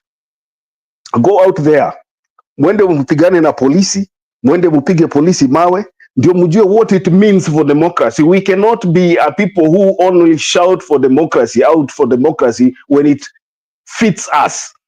When we are in government, we are always silent. Rigathi Gachagua had an opportunity to speak against the brutality and killings of our youth during the maandamano. Unfortunately, he was quiet. So we cannot justify that the Kalonzo team, the Rigathi team, the Wamalwa team is the better option. We cannot justify. There are also politicians who are now in the cold, and that is why they are making a lot of noise. Now, let me say this. Whatever has happened today is something that is not new to us. We know during the coalition government, we had Raila Odinga on one side, we had Mwai Kibaki on the other side. And things happened. We saw development, we saw accountability, and we saw a little bit of political, machinization that brought about the change in our constitution. So I want to give them a benefit of doubt. I'm not a person who looks at things and say, oh, huyu ameenda huko kwa sababu sijui ata, like people are trying to portray that William Ruto said he's going to keep Raila Odinga very well, atamweka vizuri. So that I want us to give these people a chance. Let us give them a chance, because they have said they are going to implement a certain, they call it a NADCO report, which is going to bring, I don't know, justice and all that. Let us give them a benefit of doubt. We have lived in these 2 years and we have seen the misery that Kenyans are passing through. And I always say this, and this is just my opinion, that sometimes you are allowed to walk with the devil in times of danger until you cross until you cross the river. So right now, Raila Odinga uniting with William Ruto, I think however much we want to demonize, it might be a good thing for our country so that we can bring the political temperatures down and we can focus on delivering to the Kenyans what was promised by the UDA government. Unlike my friend Jeremiah here, I do not believe that ODM adds anything in terms of expertise. There's no expert in ODM. Hakuna kitu ambaye unaweza niambia mtu ya ODM ataleta mpya. There's no expertise in ODM. Hakuna kitu. What we are doing is bringing the political temperatures down and having a government in place that is comfortable to govern. You know, governing is making hard decisions. William Ruto, at the point where he was, where Wamunyoro was going from point A to point B, making noise every weekend. As a president, you should be looking at all what is happening and be afraid. Because this is like, these people are out causing rebellion against the president. So cementing this agreement today and bringing Raila in gives William Ruto some stability. And the stability will definitely bring the political temperatures down. Now, what is happening? Wamunyoro is being confined to one section, whereby he can go from one house to the other, aende apige ile siasa anataka, knowing very well hiyo siasa yake hakuna kitu itafanya. What we are saying as observers of the politics of Kenya, we are not experts, but we are telling you, 2027, hata msiende kuprint ballot papers. Hii mambo ya uchaguzi, mnasema mnataka 60 billion sijui ya IBC, hakuna haja. What I'm telling you, Raila Odinga and William Ruto coming together, that tells you, ile 10 mlituambia in the beginning mnataka 10-10, ndio hiyo sasa leo imewekwa kidole na imekuwa official. Thank you guys. Perfect, my good friend Richie. Now, you mentioned Jeremiah. Before Buru comes in, Jeremiah, you heard what Richie said. Maybe you can respond. I like Richie's submission. Ameniongelelea Mburu things that I wanted to tell Mburu. I'm not going to add anything. Let Mburu respond. Anything I would say would be exactly what Richie has said. Wacha Mburu ajibu. I'm not going to say anything. Thank you, Jeremiah. Yeah, but I think Alex needed to talk before I say anything. I don't want him to be there very quiet. Nimesikiza vitu mob zenye Richie amesema, and some things he are saying, he is raising are very true, that for some people we question, mostly the people who come from the places where Raila is from, or the places where are his biggest voting blocks. You feel that in terms of developments, you guys are lacking behind in terms of roads, in terms of schools, in terms of facilities like healthcare and whatsoever. So his supporters, or let's say even him as a leader, we feel like they feel as if they're lacking behind. And if they look at the regimes that have been there, so the two tribes that elected Uhuru and Ruto, zenye ni Kikuyu and Kalenjin, people would feel like in Central the roads are way ahead compared to the ones, let's say, maybe in Western or Nyanza. So, but I think that's an issue to do with the leaders, because the last time I checked, democracy entails you cater for those ones who voted for you and those ones who did not vote for you. So when they are drafting the finance bill or the budget, or they're looking to distribute resources, leaders should do it to across all parts of the country. For example, if Ruto, let's say, and he was in with Gachagua, and they wanted to try and get some votes from the voting blocks of Raila, the best way to do it is to carry out developments. Because if you go and build them roads, ukuje useme Kibaki alikuwa na Kibaki hakujenga mabarabara, sisi tumekuja tumewajengea. If you do those things for those people, you will be able to get some votes from there, utagalvanize some people, and as you keep on doing developments, you're winning them over to your side. But what happens is, you find when people enter, you go there to develop the the areas that you're from, and you omit the other places where you did not get the votes. Which for me, I feel that is wrong, because if today I am elected, I'm supposed to cater for those ones who voted for me, those ones who did not vote for me, and I believe that is true democracy. But we are failing to see it in the country. So I hope we can break that cycle or that bad system. So the bad thing with regard is just that he came out and said it, but it's something that is there. So sitaki niseme mingi. Happy to see you, Richie. Back to you, Bonnie. Yes. Mburu, you were mentioned by Richie, so you have time now to respond to Richie. Yeah, that's fine. Huh?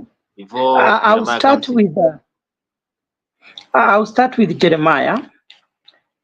Jeremiah said that probably William Ruto realized there is shortage of expertise in UDA, and therefore he decided to go and look for what they were missing in ODM.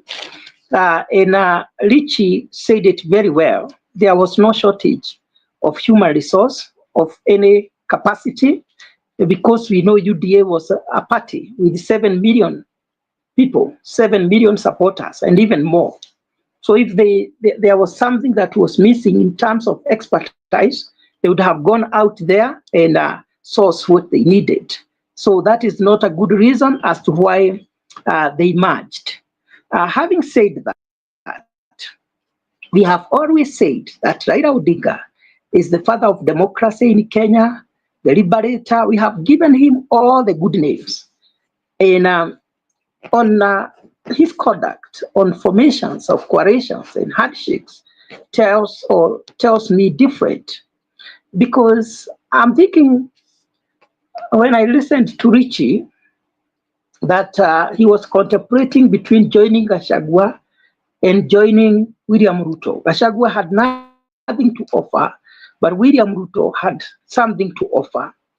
That is an act of desperation. Does it mean Raila Odinga, as the father of democracy, as a liberator, or as a freedom fighter, we have given him all these good names? Does it mean he was not having stamina to start on his own and forge ahead and fight for his political path without William Ruto or Gachagua? The other mistake I have seen with Richie is that he is trying to reduce the whole debate to rotate around Kikuyus, Gachagua versus others, which I don't think is very appropriate. However, even that Gachagua that you are despising so much, I remember we were in the same show, and I said people despise Gachagua because of the way he portrays himself as a villager. But I remember warning people here, don't underestimate this man so much. And I said he has the ability to bring the whole government of William Ruto down. People were even saying Gachagua is not having the backing of his political base from Mount Kenya. But today, everybody agrees with me that he has, within the shortest time possible, from the time he was kicked out of the office, he has been in a position to mobilize almost 100% of Mount Kenya to turn against the government. That is not someone that you can underestimate. And this region of Mount Kenya is very rich when it comes to votes. The registered voters are almost 7 million votes. 7 million votes are enough even to make someone a president. So you have said he has nothing, he has no impact. He has been in a position to mobilize so many people. The people I saw who are working with Gachagua are not primarily from Mount Kenya. I have seen the canvas there. I have seen the people from all the corners of Kenya are working together with Gachagua. For you to capture power, you need resilience, you need money, and you need numbers. Gachagua has all that. The people behind him has all that.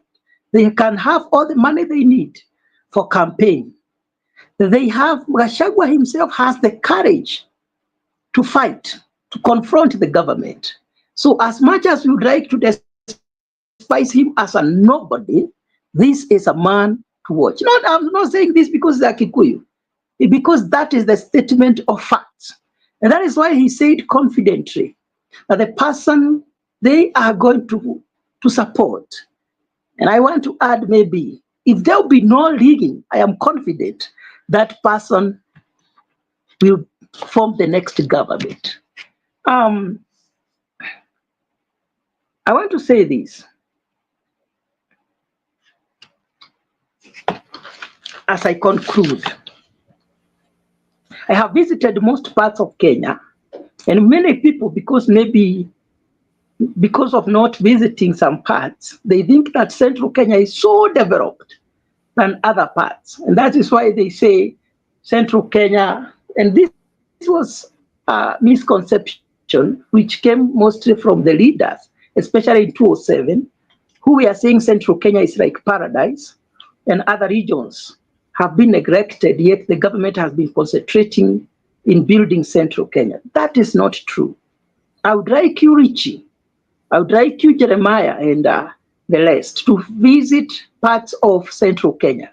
It's good that I got a chance of going around with Rio, who was conducting shows here. And when I went with Rio, he said, wow, I didn't know that there are some parts of Central Kenya that are like this. So when you hear people talking of how much Central Kenya is developed, it's a lie. It's a lie. We have some places, we have very bad roads that you cannot even be able to go with your car. Yet there are people who live there. Some places you crops a lot in farms because we don't have good roads. We are just like any other part of Kenya. So I would like you people to visit those places, and you will. I think we've lost Mburu.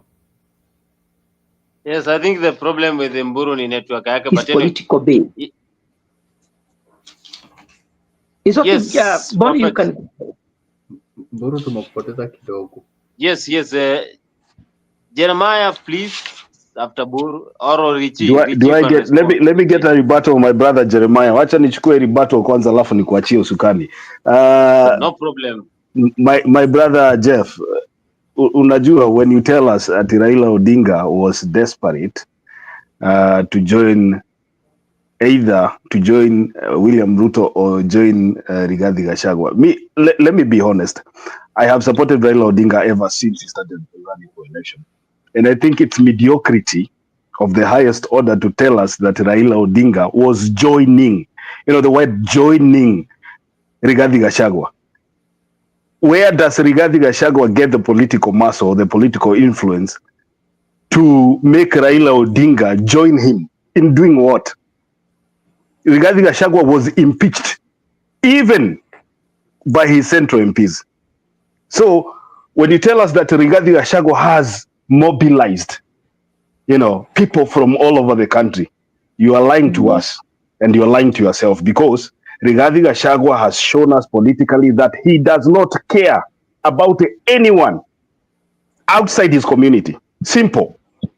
When he told us that the government is about shareholders, and when they are discussing about development, the people who will get development first are the people who voted for that government. We sat down and we listened, because that was the truth. Development in Kenya has been distributed according to political alliance. If you pay respect, if you pay homage to the government of the day, then you are part of where you come from, your community gets rewarded. It's simple. Look at the cabinet secretaries right now in Kenya. Half of them come from one region. These are simple facts. You can see them. And why was this? It's because people from that particular region were perceived to be friendly to the government. It happened in Kenyatta's time. It happened in Moi's time. It happened in Kibaki's time. It happened in Uhuru's time. It is happening in William Ruto's time. So we know very well that when you come here and tell us that we are lying, some regions are not well developed than others, I think it is being unfair to the listeners. That is number one. Number two, we are looking at the formation of political parties right now, preparing for 2027 election. There are so many people who have suggested they want to run for the presidency. I've seen Maraga. I have seen Eugene Wamalwa. Morara Kebaso. Kebaso. I have seen Okia Umtata. I have seen all these people. All these people want to be president. We only have one country. If we truly care about removing William Ruto from power, then I think we should sit down and reconsider who will run against William Ruto. Because from where I sit, I have to be honest with you, I do not see a candidate, from any part of the country, that is going to dislodge William Ruto from that position. There is no candidate. You are telling us about political muscle. There is no candidate right now who has the finances to run a campaign, a presidential campaign against William Ruto. And today, like I said earlier, today was like the political stamp of the 2027 campaign. If William Ruto is not running against Raila Odinga, I can tell you, do not even, usiende hata kupiga kura Mboro, hata usikampaign, kwa sababu hakuna mtu mwingine yoyote ambaye atatoa William Ruto hapo. Hiyo ndio ukweli yenye iko sahihi. We look at the type of rigging. I like the way you said it, Mburu. You said unless there's rigging, mutatoa William Ruto. Let me tell you, na hii you can take to the bank. Nyinyi kuanzia 2007 mlituambia kwamba elections inakuanga free and fair, lakini Raila Odinga huwa anashindwa akilia, anasema amerigiwa. Mnasema hiyo ni mazoea yake. He is a political cry baby. Yeah? He never accepts defeat. So today, when you are out of government, again you want to remind us that elections are always rigged. What? What? And he is going to cry again. Yeah, now you are telling us. You are telling us today, unless there is rigging, we listen to you guys very carefully. Yeah? Unless there is rigging, there are people who will remove William Ruto from that position. So what you are telling us is, previously, you have rigged the elections, the previous elections, but because you are on the good side of the rigging, then that was okay. My brother, I'm telling you, unajua kuna siku tulikuwa tunaambiwa mkilala njaa, mama na baba wanaambia kazeni kamba, kaza mshipi, iko njaa kwa hii nyumba. When we were broke, ile siku hatukuwa na chakula kwa manyumba, unaambiwa kazeni kamba, hizi wiki mbili zinakuja mpaka tulipo mshahara, hakuna chakula. So mimi nakwambia namna hii, opposition ni ngumu. Mboro, opposition, unajua mjakaa opposition, na mimi nikisema hamja, sisemi wewe as a person, as in a tribe or something. I'm telling you, the people who supported William Ruto in 2022, expecting that it will be kumi for Ruto, and then after Ruto's term in 2032, irudi mahali ilitoka, murudishie Gachagua mkono baada ya miaka 10. My friend, kaza kamba, because maisha itaenda kukua ngumu, and we will be there to witness. Kazi yetu ni kukaa sasa, tuone vile mnajua kuandamana, kurusha mawe, kung'ang'ana na serikali na polisi. Whatever happened to the youths wenye walipigwa risasi Nairobi, and there is nobody, akina all these guys unasikia wanapiga kelele huku, akina Gachagua, akina nani, they said nothing. And that is what, hiyo ndio kitu mimi inanikasirisha Mburu kila wakati. I feel really bad that right now we look at Gachagua as a political messiah, and it is the same person who was the deputy president, number 2 in command. Hata siku zile, remember very well, wakati kulikuwa kukue na maandamano Nairobi, William Ruto alikuwa anatoroka Kenya, anatafuta trip ya kuenda nje. Then Gachagua was in charge. And the story was, Gachagua ni mwanaume, mtaona, hebu mjaribu kwenda nje saa hii. Jaribuni kwenda maandamano kesho. Mtaona Gachagua ni mwanaume. Yeye si Ruto mwenye mnachezea. Let him go outside sasa. Kama anapenda sana wananchi na anataka kutupigania, we want to see Gachagua out in the streets on Monday morning saa 2. Aende aitishe maandamano ya kupinga William Ruto. Thank you. Perfect, Makiari, of course, that was awesome. Jeremiah, of course, I know Buru want to respond on that. Buru, you are anticipating, unaanza kucheka tu, si ndio? Because you know I'm coming for you. Jeremiah, please go on. I don't know where Joram went to, but I also needed a rebuttal to, I needed to answer some of the things he said, but that's okay. But Richie, I really, agree with your sentiments totally. And I share the same position and I've expressed the same here severally. The fault that I see with Mburu, and I wrote in my chat sometime last week, Mburu, I told you that now I know where you come with this assumption that the numbers are 7 million, 2 million here. And it's becoming, almost every day, lazima tukuambie, boss, those numbers you are saying, the assumption you are making is so wrong that hizo numbers, 7 million are central, ati zote zinaendea Gachagua. How? It's not going to happen. It's not, you see that assumption, yeah? And then, let me tell you, you see kina Kalonzo, kina Karua, kina Wamalwa, you're making a wrong mistake and saying that they're working with the Gachagua. No, they're not. They're still exploring to try to see who Jamaa, what is he bringing. And I keep telling you every time that remember that Gachagua himself is not going to run. So these people will want to know from him at the very, very onset, before the transfer window closes, that who are you going to bring for us? Because we know where Utakimbia. That is going to be a very, very big factor for these people to decide to work with him or not. He has to tell them very early on, Mimi, I'm going to push Kalonzo or who to give. Then now those people will decide from there. At the moment, they're just exploring. And like Richie said, politics is about interest. What is Gachagua offering Kalonzo now that Ruto cannot offer Kalonzo? You have to answer that question, then you know where he will probably end up going.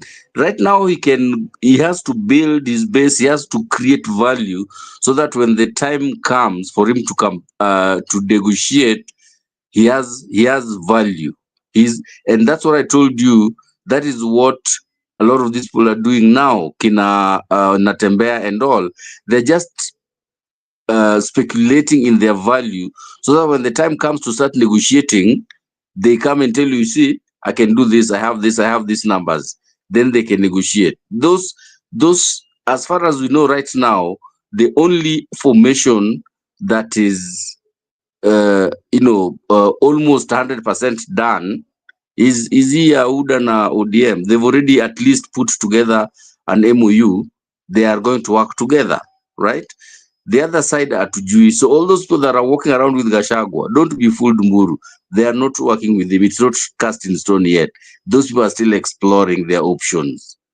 And I can tell you for a fact that it's going to be difficult when they want to make a decision, transfer window inaisha, na nauliza Gachagua, so wewe, we know you're not running. Who is it that you want us to support? Who do you want us to run with? Who is going to be our leader? Wapewe watu somebody they don't want, somebody they don't like. They're going to bolt, right? So that is going to happen.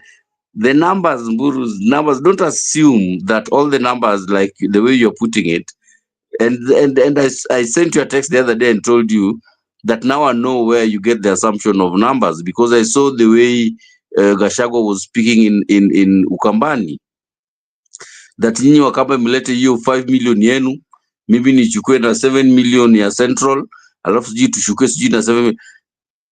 Does he have those votes in a bucket? Anaenda kuzimwaga ndani ya ballot box. We have to, that assumption is a very wrong assumption. We have to really look through it. Moving forward, I think that, like Richard said, and I've said it also here before, I do not see anyone beating Ruto. Even if Raila was to run against Ruto, even Raila cannot beat Ruto. That I can tell you for a fact. I do not see a possibility, like I've said before, I don't see a scenario where on a Sunday morning, Ruto aende as a president, apatie mtu sword Kasarani, alafu atoke as a civilian. I don't see that happening. The best that would happen is he will make sure that it's so difficult that no one is getting a straight win, a kind of government of national unity or coalition government of sorts with somebody, with him as president, huyo mtu aingie apewe whatever position. The same thing that happened with Raila and Kibaki then. That is the best case scenario. I don't see a situation where Ruto loses and goes home. Mburu again, wachana na Raila. And this is the rejoinder that I wanted to make to you based on what Joram was saying. Joram was saying that we need to stop individualizing leadership and institutionalize leadership. Mburu, you are obsessed with Raila as a person. Maybe just wachana na Raila. Look at things objectively. Look at vitu different. Don't wachana na Raila. Wachana tu na Raila tu, and then you will see things much clearer. I can tell you that for a fact. But anajua ni ngumu. I know what I'm asking you is not going to be very easy, but I ask you, wachana na Raila. We just look at the machinations of politics, the calculations, the alliances, and the tectonic shifts in political movements and groupings and all. Don't fixate your focus on Raila too much, because I know you don't like him, you don't love him, you don't want him, period. Are you hurting my brother? Perfect. Eh? Buru, can you respond? I'm not hurting. I'm just Jeremiah, of course. I would apologize. I'm sorry if I have hurt you by No, mentioning you're not Raila. hurting. I'm just advising you. I'm advising you. I'm not But saying you it see, because I want it to make me happy. I'm just you telling see my you, brother. You see my brother, and shift your Rich has, focus. Be flexible. yeah, and Rich has been there. I like being looking at things in the right perspective. And I remember before 2022 general elections, I was here, and I said, basing on my own analysis, I don't see Raila Odinga winning. And people said, no, with the support of Uhuru Kenyatta, they have the government, they have the army, they have everything. People were saying the only thing that Raila Odinga was not having was the government support. That is why he had not become the president of Kenya. And I told you people, you have to listen to the ground. It's only that Raila Odinga fights himself in the wrong side of the time, and he doesn't listen to the ground, and that's where he goes wrong. And even now, Richie, I can tell you, if Raila Odinga is going to contest with William Ruto, they are going to fail together. There will be another cry. And again, they are going to say it has been stolen. Like I said it before 2022. And they will cry again, and they will start saying, oh, let me tell you, there is nothing Ruto is having that Uhuru was not having in 2022. Ruto has everything, has the army, the deep state. It has Raila Odinga, the same formation, the same mistake. But what they don't have is majority of votes. So it's fortunate, let me not say unfortunate, it's fortunate that Jeremiah listened to the to the speech of Gachagua when he was in Machakos, and he gave the breakdown of how the general election will look like. That is facts. And that is what people don't like believing. I'm a psychologist. That's by profession. In psychology, we don't read people's minds, but we interpret people's behaviors. I can tell you how each and every tribe of Kenya behaves when it comes to elections. And basing on that, you can interpret the pattern that will be there in 2027. Central Kenya, I said it votes as a bloc. And Central Kenya does not. This is historically. It's almost like a culture. Does not support two people at the same time. There can be 10 Kikuyus, but they only support one at a time. There can be some Kikuyus, if Gachagua will not be contesting, there are some Kikuyus who will try to rise. But if Gachagua says it is Kalonzo Musyoka, right now Gachagua is the king of Central Kenya.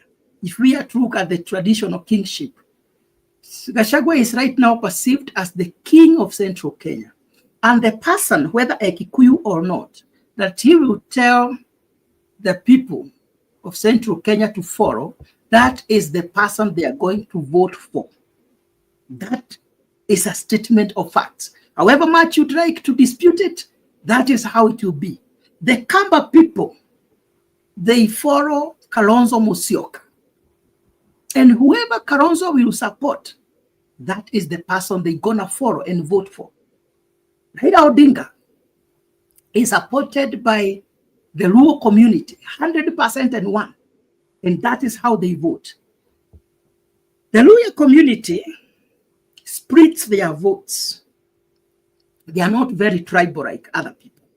They will split their votes as usual. Some people will vote for Raila Odinga and others will vote for the other person who will be there.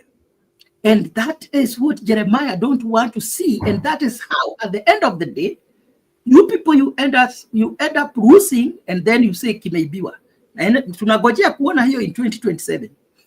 Rich, you said that Central Kenya, we have half of the cabinet secretaries in Ruto's government, and that is very tribal. And I want to tell you, Gachagua, who was in government and who was a Kikuyu, was not the one appointing. He has no appointing authority. The appointing authority, 100%, lies with the president. It's the president who selects who becomes the cabinet secretary of which position. So if we are to criticize, we should not criticize Kikuyus for being in government, half of them for being in government. That is a mistake of one, William Ruto, who is very tribal, because the other half, you know where it comes from. So even the other Kikuyus who were appointed the other day, they were the Kabogos, the Mutai Kagwe. Gachagua was not in government. So I don't know when we try to even I said the other day here that we keep on fighting Gachagua as very tribal, but Gachagua knew very well that by the time he was becoming the deputy president of Kenya, he had no full support of Mount Kenya because he was just a one-term president, member of parliament who had not popularized himself politically from where he came from. And he knew that. That is why, even after being appointed by Ruto as the deputy president, he knew he had to form a political base, of which William Ruto could not stomach the fact that Gachagua was building himself politically in Central Kenya. That is the major reason why he was impeached, because Ruto wanted Central Kenya to remain without a strong leader so that we can follow him blindly, just like we did the other last time. And I want to say this. It's always good to be fair to someone. Yes, Gachagua said whatever he was saying, but Gachagua has never acted himself against any tribe in this country. If any politically, This was the only time he had risen to a higher position of power. It was a process of running. But I can tell you for sure, he was just building himself politically in central Kenya. He had nothing against anyone. If anything, he supported William Ruto. William Ruto is not a Kikuyu. In 2007, if there was somebody hated, 2007, 2008, if there was somebody hated in central Kenya, was one William Ruto. The person who popularized William Ruto in central Kenya, number one was Uhuru Kenyatta. Number two was this Gachagua that we fight every day. Today we are saying Ruto is good, Gachagua is bad. He supported Ruto when he was a Kikuyu. We voted for Ruto. Most of you here who are telling me how Ruto is good and how we should support him and how now he is a darling of Raila Odinga, you have never voted for him. I have voted for him. I have campaigned for him. Even using, we even mobilized resources from diaspora to pay the agents. We mobilized social medias to campaign for him. So when I tell you that in 2027, we're gonna be here, and I'll tell you, remember, I told you William Ruto, without the support of his political base, which was central Kenya, Rift Valley, and right now, let me tell you what is likely to happen. This coalition they have made, it will also bring some disorganization in the government of William Ruto. Because anybody who will be disorganized or be removed from an influential position to another position that is weak down there so that they can pave way for the ODM members, those people might decide to leave the government of William Ruto. If you look at the expression of Wetangula, he is not a very happy man right now because he don't know about his fate. Remember, they had a coalition with Ruto. If you look at the facial expression of Mudavadi, he doesn't know his fate. When they were forming government, they had agreement that Mudavadi was going to be the Prime Minister of Kenya. Right now, he is not aware. He is not very sure of his fate. So anybody, and you see the reshuffles that are happening in Parliament, those reshuffles will also cause some disorganization in the government. So we are likely to see so many movements from one party to the other, from government to the new formation, which will be announced very soon. So I can tell you for sure, Ruto knows, and that is why he is trying to show Kikuyus that, you know what, I have given you half of the government. He knows that in 2027, his fate is not sealed. He is not very sure if you have the support of Raila Odinga, because any time, and I write the submission of Alex Ogega here, who said in 2027, there is a very high possibility that Raila Odinga will be in the ballot. So Ruto right now, he has to do everything possible to try to talk to the people of Central Kenya. That is why, even if he knows that the people of Central Kenya have deserted him, he has continued to increase them in his government, because he knows these are people that if they decide to support me, these are people I can rely on. And I'm very sure in 2027, Raila Odinga is likely to go his own way and tell Ruto, the only agreement we had is for the running of the government. But now we have to part ways. Maybe let me stop. Let me ask you one question, my brother Jeff. Just one question. Yes. So since you have been observing Kenyan politics for a very long time, my question to you is this. Yes. In 2027, do you believe the elections will be fair and free and fair? You see, let us reflect on what happened in 2022. To a larger extent, we can say the elections in 2022 were fair. Elections cannot be fair 100% anywhere in the world. There might be discrepancies there and there. But with the new era of technology, it's very hard to rig someone of his victory, because the Supreme Court has been making sure that the gaps that had been there in 2007 that caused bloodshed in this country, those loopholes have been sealed to a larger extent. That is why Uhuru with his government, I know they tried everything. But they were not able to league against William Ruto. Even now, Ruto knows very well, unless he puts people 100%, which is very hard, to put his own people on the polling stations. Mackenzie, you know very well, let me not make a long submission trying to justify something. You know very well, there is a Supreme Court ruling that elections ends at the polling station. That means if Matiang'i and Geoffrey are contesting, we can have our agents tallying all the votes from the tallying stations. And at the end of the day, even before the IEBC pronounce who is the winner, we are likely to know whether we have won or we have lost. That is how easy elections have become in Kenya. So Ruto will try to lead because he doesn't have numbers, but if it is numbers, I can tell you for sure, Ruto will go home. We will come back here and we will see whether I was right or I was wrong. Yeah, I want to stop with there. Yes, I wanted to hear that word rigging from your mouth. When you say Ruto might try to rig, and then you tell us that and you tell us that the Supreme Court. I'm still not very sure how the Supreme Court would have the power to seal rigging in an election. Maybe that is something we will discuss some other day.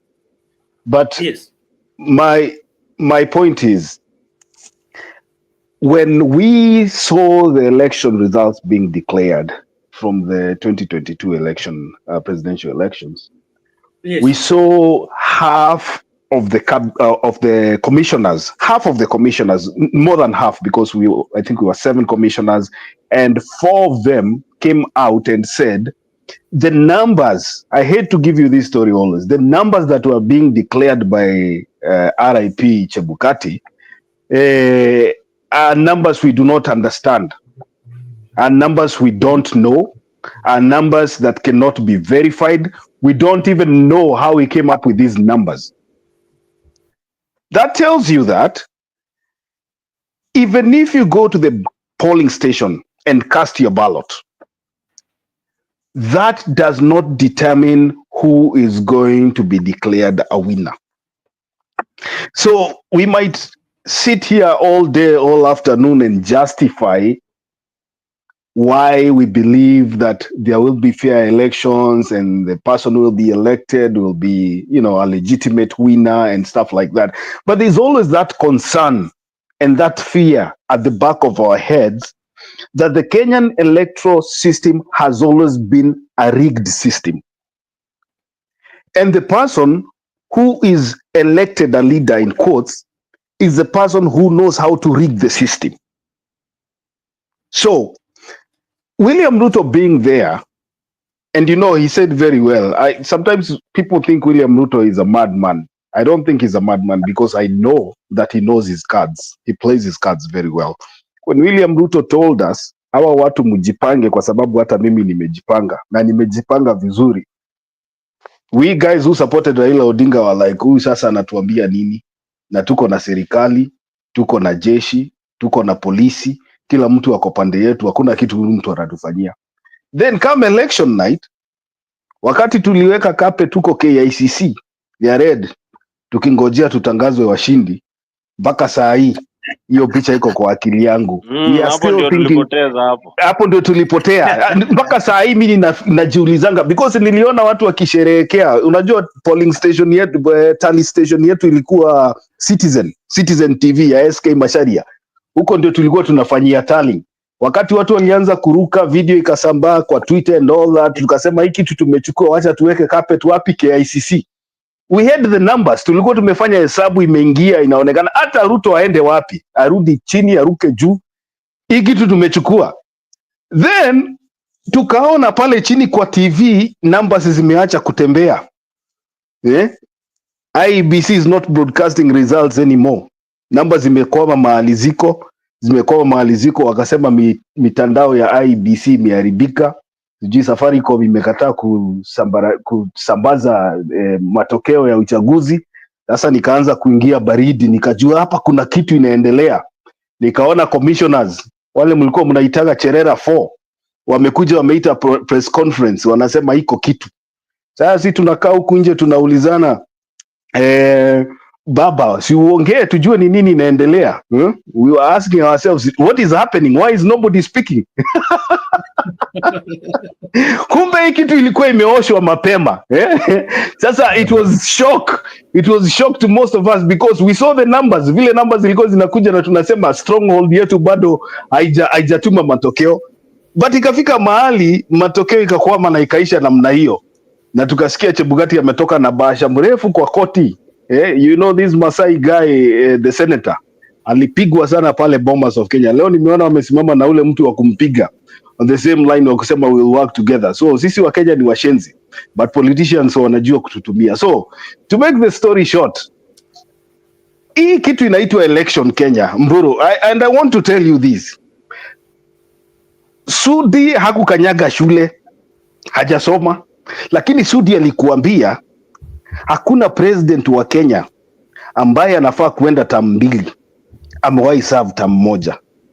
Take that to the bank, because hata ukienda kupiga kura 2027 wewe ujue William Ruto lazima amalize term zake 2. Sudi si mkumbafu. These people know what they are talking about. So we want to believe on our side ya kwamba, because we had the Gen Z, and I supported the Gen Z movement because wakati Gen Z walitoka niliona this thing is going to change the way we think politically, because they do not support a tribe, they do not bow down to an individual. These are people who are fighting for change in our country. Wakati niliona Gen Z wametokea wanataka kuleta mabadiliko, nilisema God, this is what we've been waiting for in our country. This is going to bring a political change, a dynamic shift in the way we do politics, and this is going to change the leadership of our country for a long time, for decades. Sasa siku hizi naonanga wale viongozi walikuwa wanajiita viongozi wa Gen Z, waliangalia mbele wakaona, without aligning yourself to somebody in this country, you do not have a political life. And you know, most of them want to be leaders. Na wakaambiwa either ushike pande hii ya Raila Odinga ama ushike pande hii ya William Ruto ndio survive politically. Right now nobody is even talking about Gen Zs because that movement was crushed. It was crushed to pieces. Nobody utasikia saizi mtu akiongea Gen Z. Now let's come back to Gachagua. Let me tell you, Mboro, there's one thing I want you and I are on the same side. I do not support William Ruto, and I will never support William. Kwanza ugoje kidogo nijibu kidogo ili nisipoteze sana. Ni sawa. Umeongea vizuri sana. Umeongea kuhusu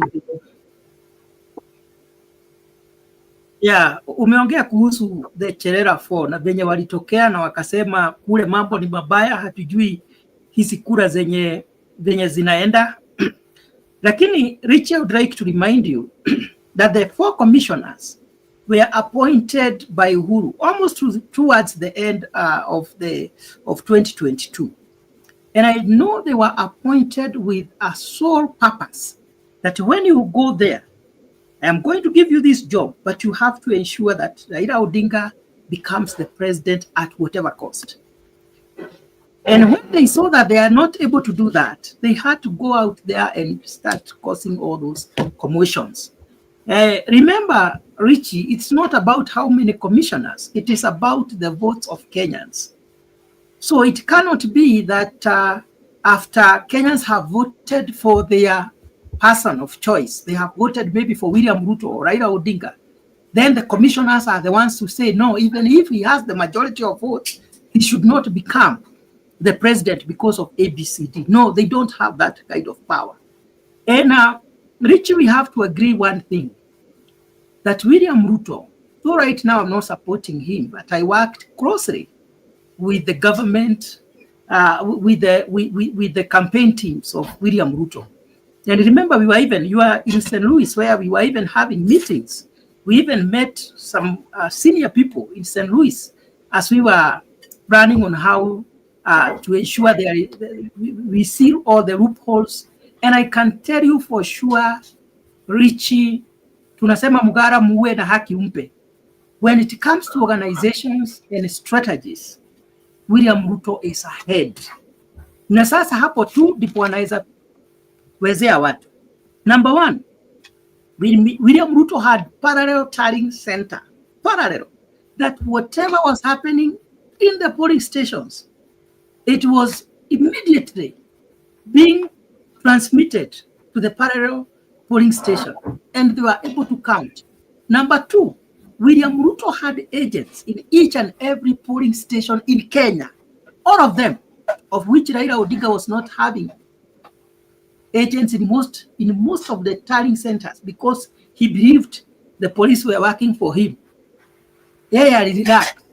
Number two, he had no parallel tallying center. He believed SK Macharia, the Citizen TV team, was going to work for him. Hiyo sio kazi rahisi. William Ruto alikuwa ameajiri vijana wengi sana wa kuhesabu zile kura.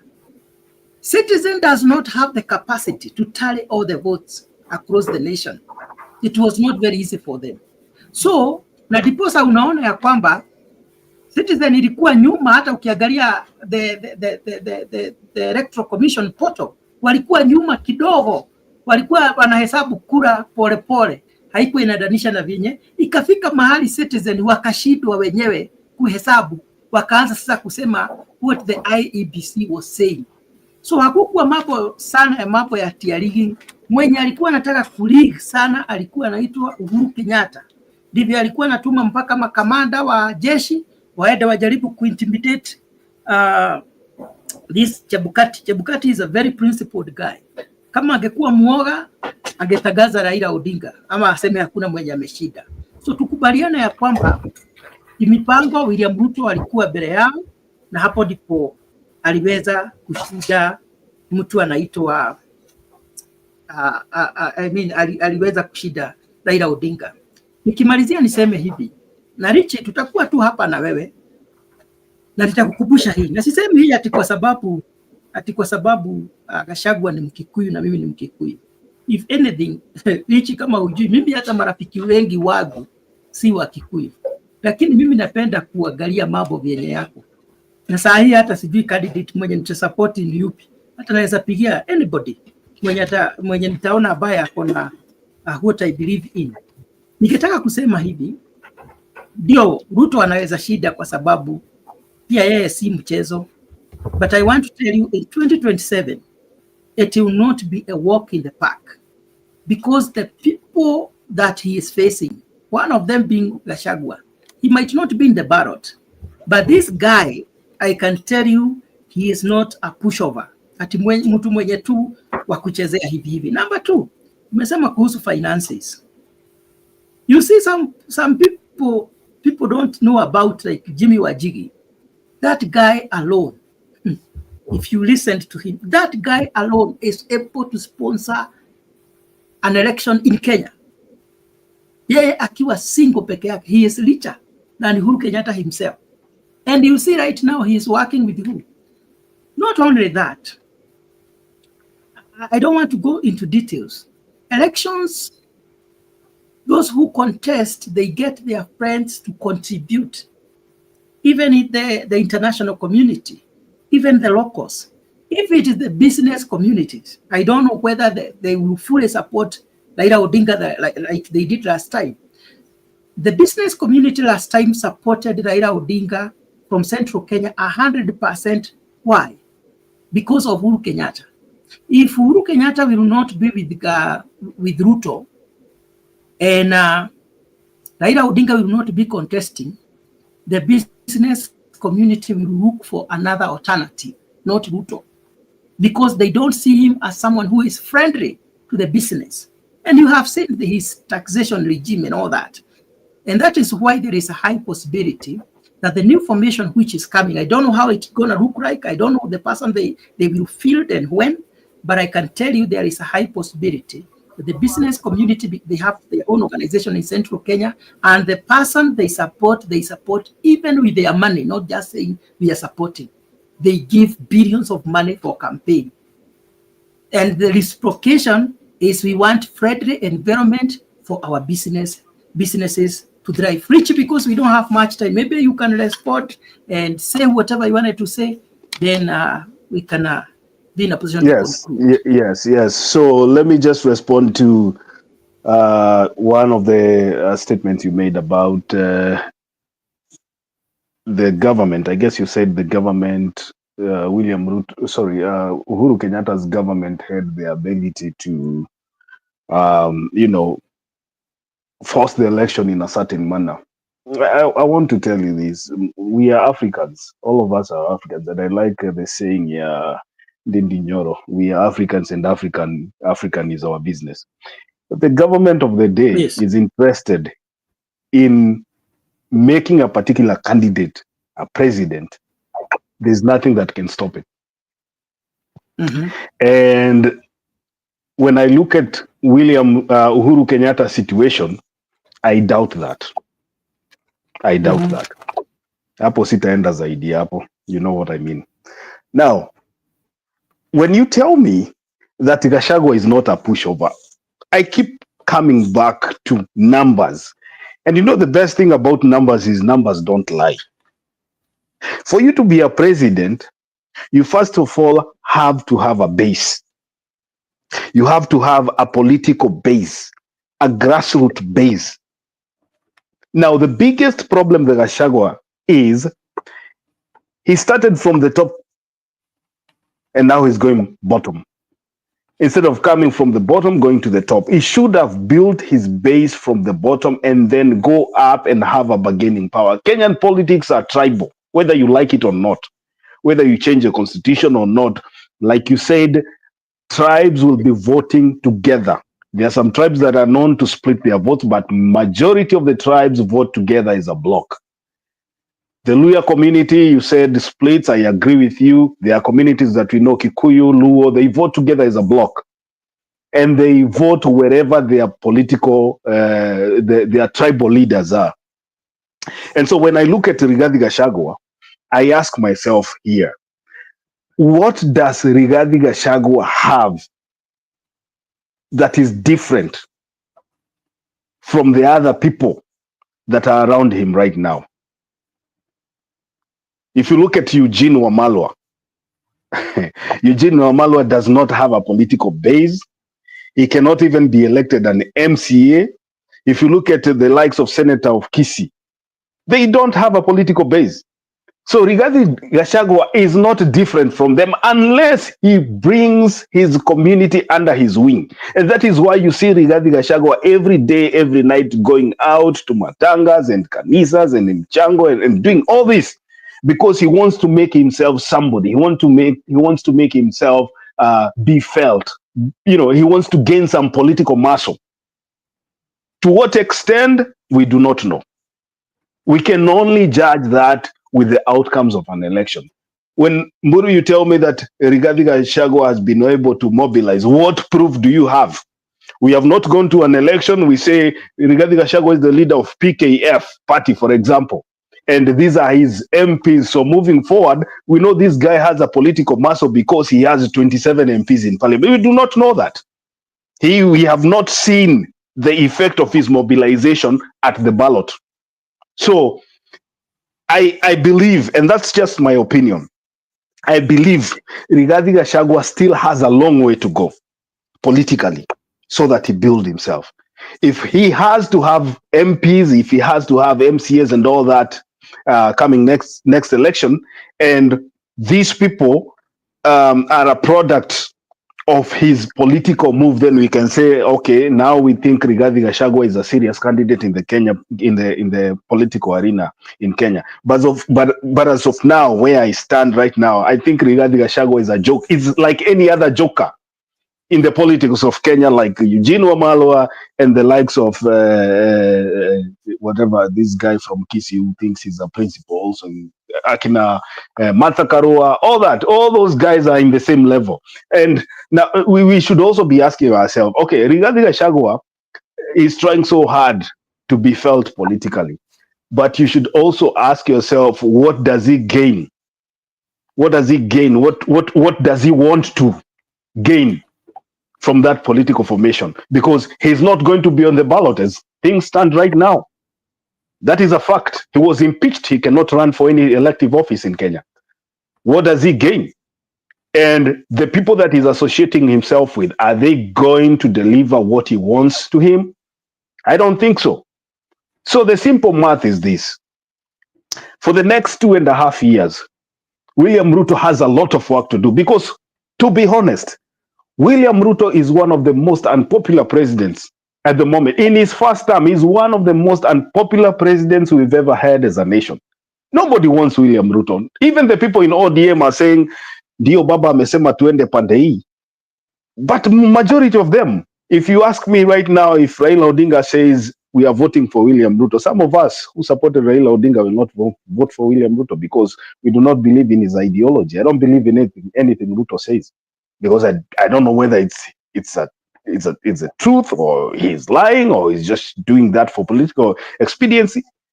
So Rigathi Gachagua has to build himself to get to where wanaume wanasemanga umefika mahali unaweza kaa na wanaume muongee lugha moja. That is point number 1. Number 2, we have to think about, and I think most of us agree with the issue of elections in Kenya. We have to think about reforming our electoral system so that our votes matter. That is one thing that our country is suffering from. And that is why you can see viongozi wanakuwa na kichwa kubwa, they become wanakuwa magaidi because wanajua hata nisipofanya kazi yangu bado tu nitachaguliwa because I know how to manipulate the electoral system. We have to think of a situation whereby if you go to the ballot box na utumbukize kura yako, hiyo kura yako itakuwa ni the true kura yenye itahesabiwa na ita bring about change yenye unataka. Lakini saa hii, even if you look at the names that are being fronted right, left and center to be the IEBC chair, you can see these people are anti-development, they are anti-democracy. The likes of Nyachai and all those people, these people, Akina Amadi, former whatever, all these people ukiangalia wameko hapo for a sinister motive. And I think the rigging of an election is happening right before our eyes. It begins with the way the IEBC is going to be formed. It begins with the commissioners that are going to be appointed into those offices. And then it ends at the ballot box where you cast your ballot and somebody decides to come up with his own numbers and declare a winner. So we might fight here at the bottom. We might fight a lot. And most of this, most of us voters, watu wenye tulipiga kura 2022, the one thing that joins Ruto supporters and Raila supporters ni shida. Kila mtu anakubali ya kwamba maisha ya Kenya imekuwa ngumu. Things are not working. There's no employment. There is insecurity, injustices, kidnapping. All these things are happening. And this thing has united the supporters of Raila Odinga and the supporters of William Ruto together because there's no need. Hata kama atukubaliani na wewe siasa, Jeff, we can come here and debate. Now, after the debate, tuende tusalimiane, tuambiane, after all, it is our country. That is what is happening in Kenya right now. Shida yenye inakumba mtu ambaye alipigia Ruto na mtu hakumpigia Ruto ni moja. Unfortunately, we do not have a way ya kutoa William Ruto. And this is just the plain truth. Hakuna njia yenye ninaona pale mbele. The Gen Z was a good initiative. But saa hizi nikiangalia pale mbele, we are lying to ourselves if we tell each other that tutaenda kupiga kura na kura zetu ni 7 million, tutaongeza 3 million za Ukambani, hizo ni 10 tutoe William Ruto. My brother, hiyo kitu haitatendeka. So we have to think of another way. We have to think of another way ya kutoa So William Ruto. Umekubaliana na mimi ya kwamba tunastahili kutoa huyu jamaa. Naona kama Mburu Jeff, mimi nimekuambia namna hii. I have never supported William Ruto and I will not support William Ruto. Even if Raila Odinga says ndio njia yenye tunafuata, I cannot support William Ruto. What I agree with you is this. William Ruto is long overdue. Yeye ni mtu ambaye anafaa kuwa ameondoka saa hii. But nikiangalia wale watu ambao wanasema tunapeleka William Ruto nyumbani, ndio sioni ni nani. Hiyo ndio shida yenye niko nayo. Wacha nikuambie kitu kidogo Yes. Nimekuwa Kenya kwa muda. Na the reason why you are saying that is because you are not in the ground. I have been here now for several months. And I can tell you, I have heard that you have very low opinion on Rigathi Gachagua. Then you're asking, what does he have? Number one, as I said, this is the man who was in a position to mobilize votes for one William Ruto. And this is the same person who has been in a position to demobilize William Ruto. He made him popular in central Kenya, and he has been able to make him very unpopular in central Kenya. You are having a very low opinion, and you are saying this guy, you don't feel what he is having, that he can stand like other men. But I can tell you for sure, because I have been on the ground right now, the people of central Kenya, if not 100%, 90% and above, they believe in Gachagua. Number one, because of what we call sympathy, because of the mistreatment that he received from William Ruto. People saw the humiliation that he went through under Uhuru's regime, and then after that, they saw William Ruto impeaching him. That by itself gave him mileage politically. And not only that, he is so courageous to tell the president what other people cannot say in central Kenya or anywhere. And that is why his courage has also earned him some mileage. Not only that, Gachagua is not as poor as people think, or people even believe the money he said that this is what I'm having. People think that is the wealth of Gachagua.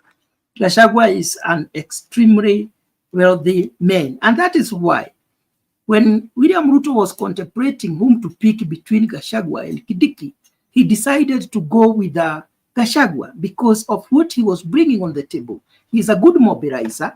And number two, he had financial muscles. And therefore, I can tell you for sure, without fear of contradiction right now, because I've been on the ground, Gachagua has gained mileage. Whether it will be, he'll be on the ballot, or where is he taking people? Remember, someone can be vindicated by the court. Gachagua is still having a court case which has not been concluded. We are not very sure whether Gachagua will be on the ballot or not, because the case is ongoing. And until when that case will be concluded, then we can say whether he will contest or he will not contest. However, it is not a must that he be on the ballot. What many people are saying is that they are tired with the government of one William Ruto, and all what they want is to kick him out. Most people, even the supporters of Raila Odinga, some of them are not supporting the merger or the coalition that they are forming. They don't want to hear anything like Raila Odinga. So even if Raila Odinga have joined William Ruto, remember, he is not having all the support that he had. He has already lost the Kaba votes. Most of the KICC votes are not with him.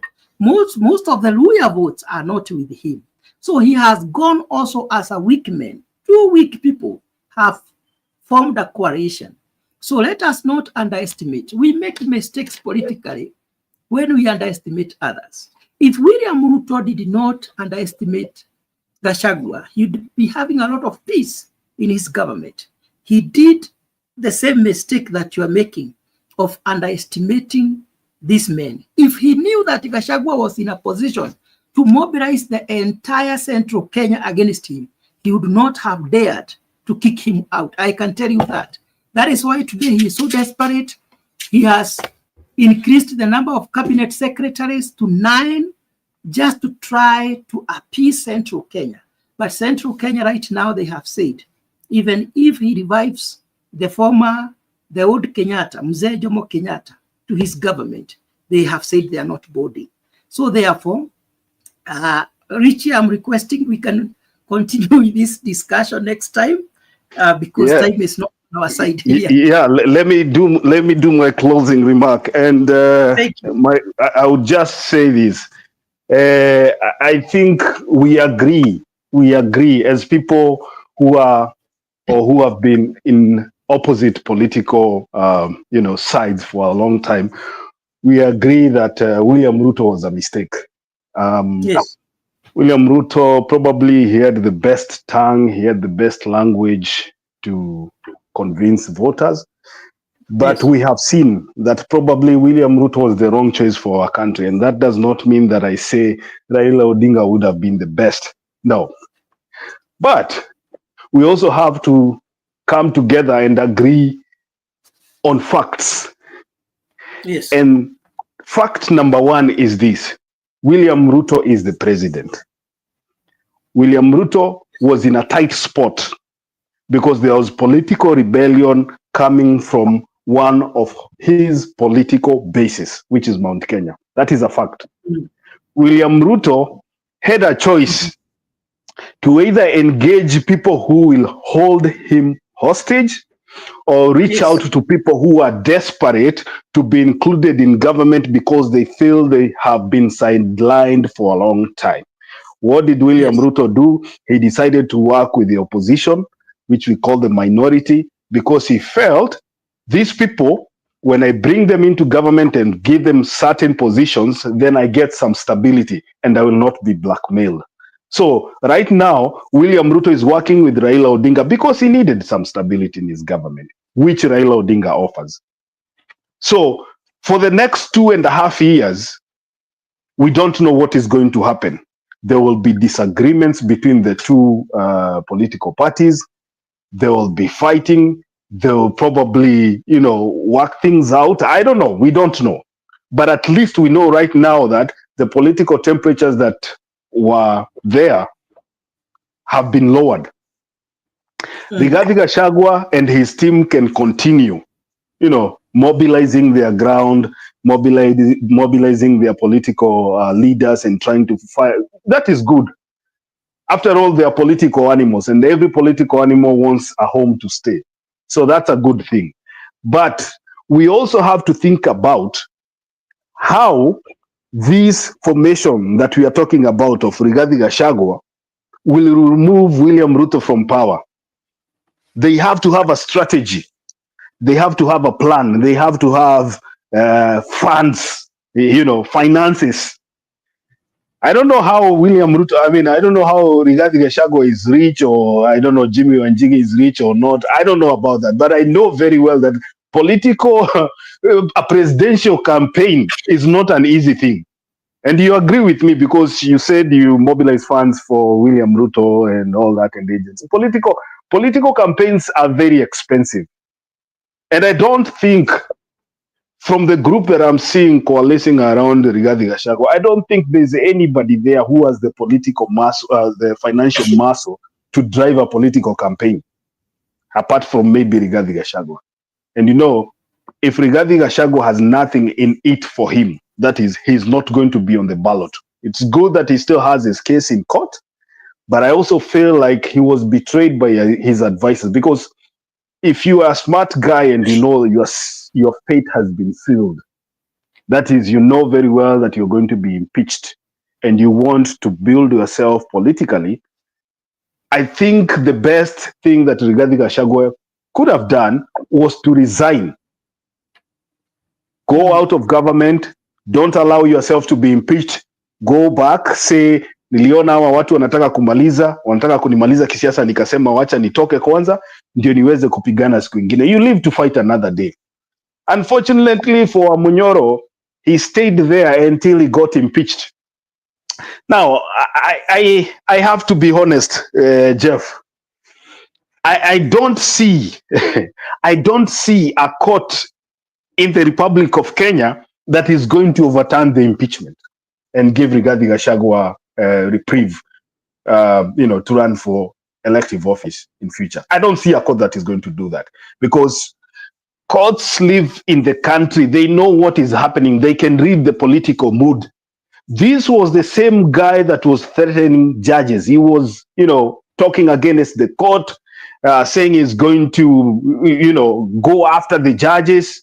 He's going to lead the impeachment of judges and stuff like that. So they know what kind of person they are dealing with here.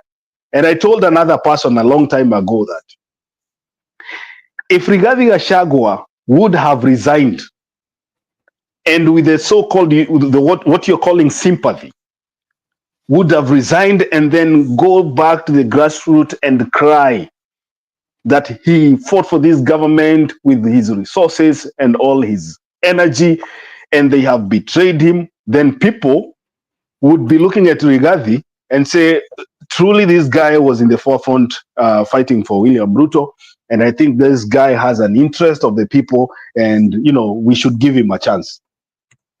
But his political future hangs in the court. These are the courts that have been twisted by the government of the day as we watch, making decisions that go against the common mwananchi.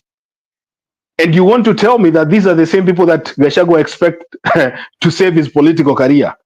Tuko hapa tutaambiana siku ingine, because we don't want to prolong this. Gachagua's political career is probably over. And he might surround himself with the likes of Kalonzo, but you know very well, Kalonzo, even with his Ukambani votes and everything, people don't trust Kalonzo. People don't think Kalonzo is a serious candidate. Show me somebody else. Yeah, but I'm saying Kalonzo is still there. But is it possible possible we end the show and start from there tomorrow? I'm just saying this as I finish. Bonnie, I'm saying Kalonzo is there, but people do not feel Kalonzo is a serious candidate, because Kalonzo has shown that he has no musimamo. Yeye anaendaga pande hii, akiambiwa na Raila nitakusupport next time, anasupport Raila, anarukwa next time, anarudi kwa Raila, anarukwa next time, namna hiyo. So Kalonzo, kila mtu anajua Kalonzo ni upepo. Hata unajua anamuitanga watermelon. I respect Kalonzo very much because he has stood with Raila, hata wameanguka na yeye. Nakumbuka akiinua pay bill number, and I think alifanyishwa kazi mbaya sana. Kalonzo Musyoka amesimama na Raila for a long time. I think if Raila Odinga really cared about Kalonzo Musyoka, angemsupport 2027, but that's a story for another day. Boro, let me finish by saying this. We have a long way to go, and I think when I look in the future, I don't see anybody that is going to dethrone William Ruto from that seat, unfortunately. Thanks. Thank you so much, Richie. Hey. Let's meet here at 10 tomorrow. I'm not going to Richie, I have been looking for your number, bwana. Unajua sasa wewe unakujanga kufanya show inakuwa interesting sana. Namba yako sipatangi. Yeah, kesho tutakutana. Nikiweka link hapo utokee sasa. Hii story ya Ruto la Raila lazima tuichambue vizuri.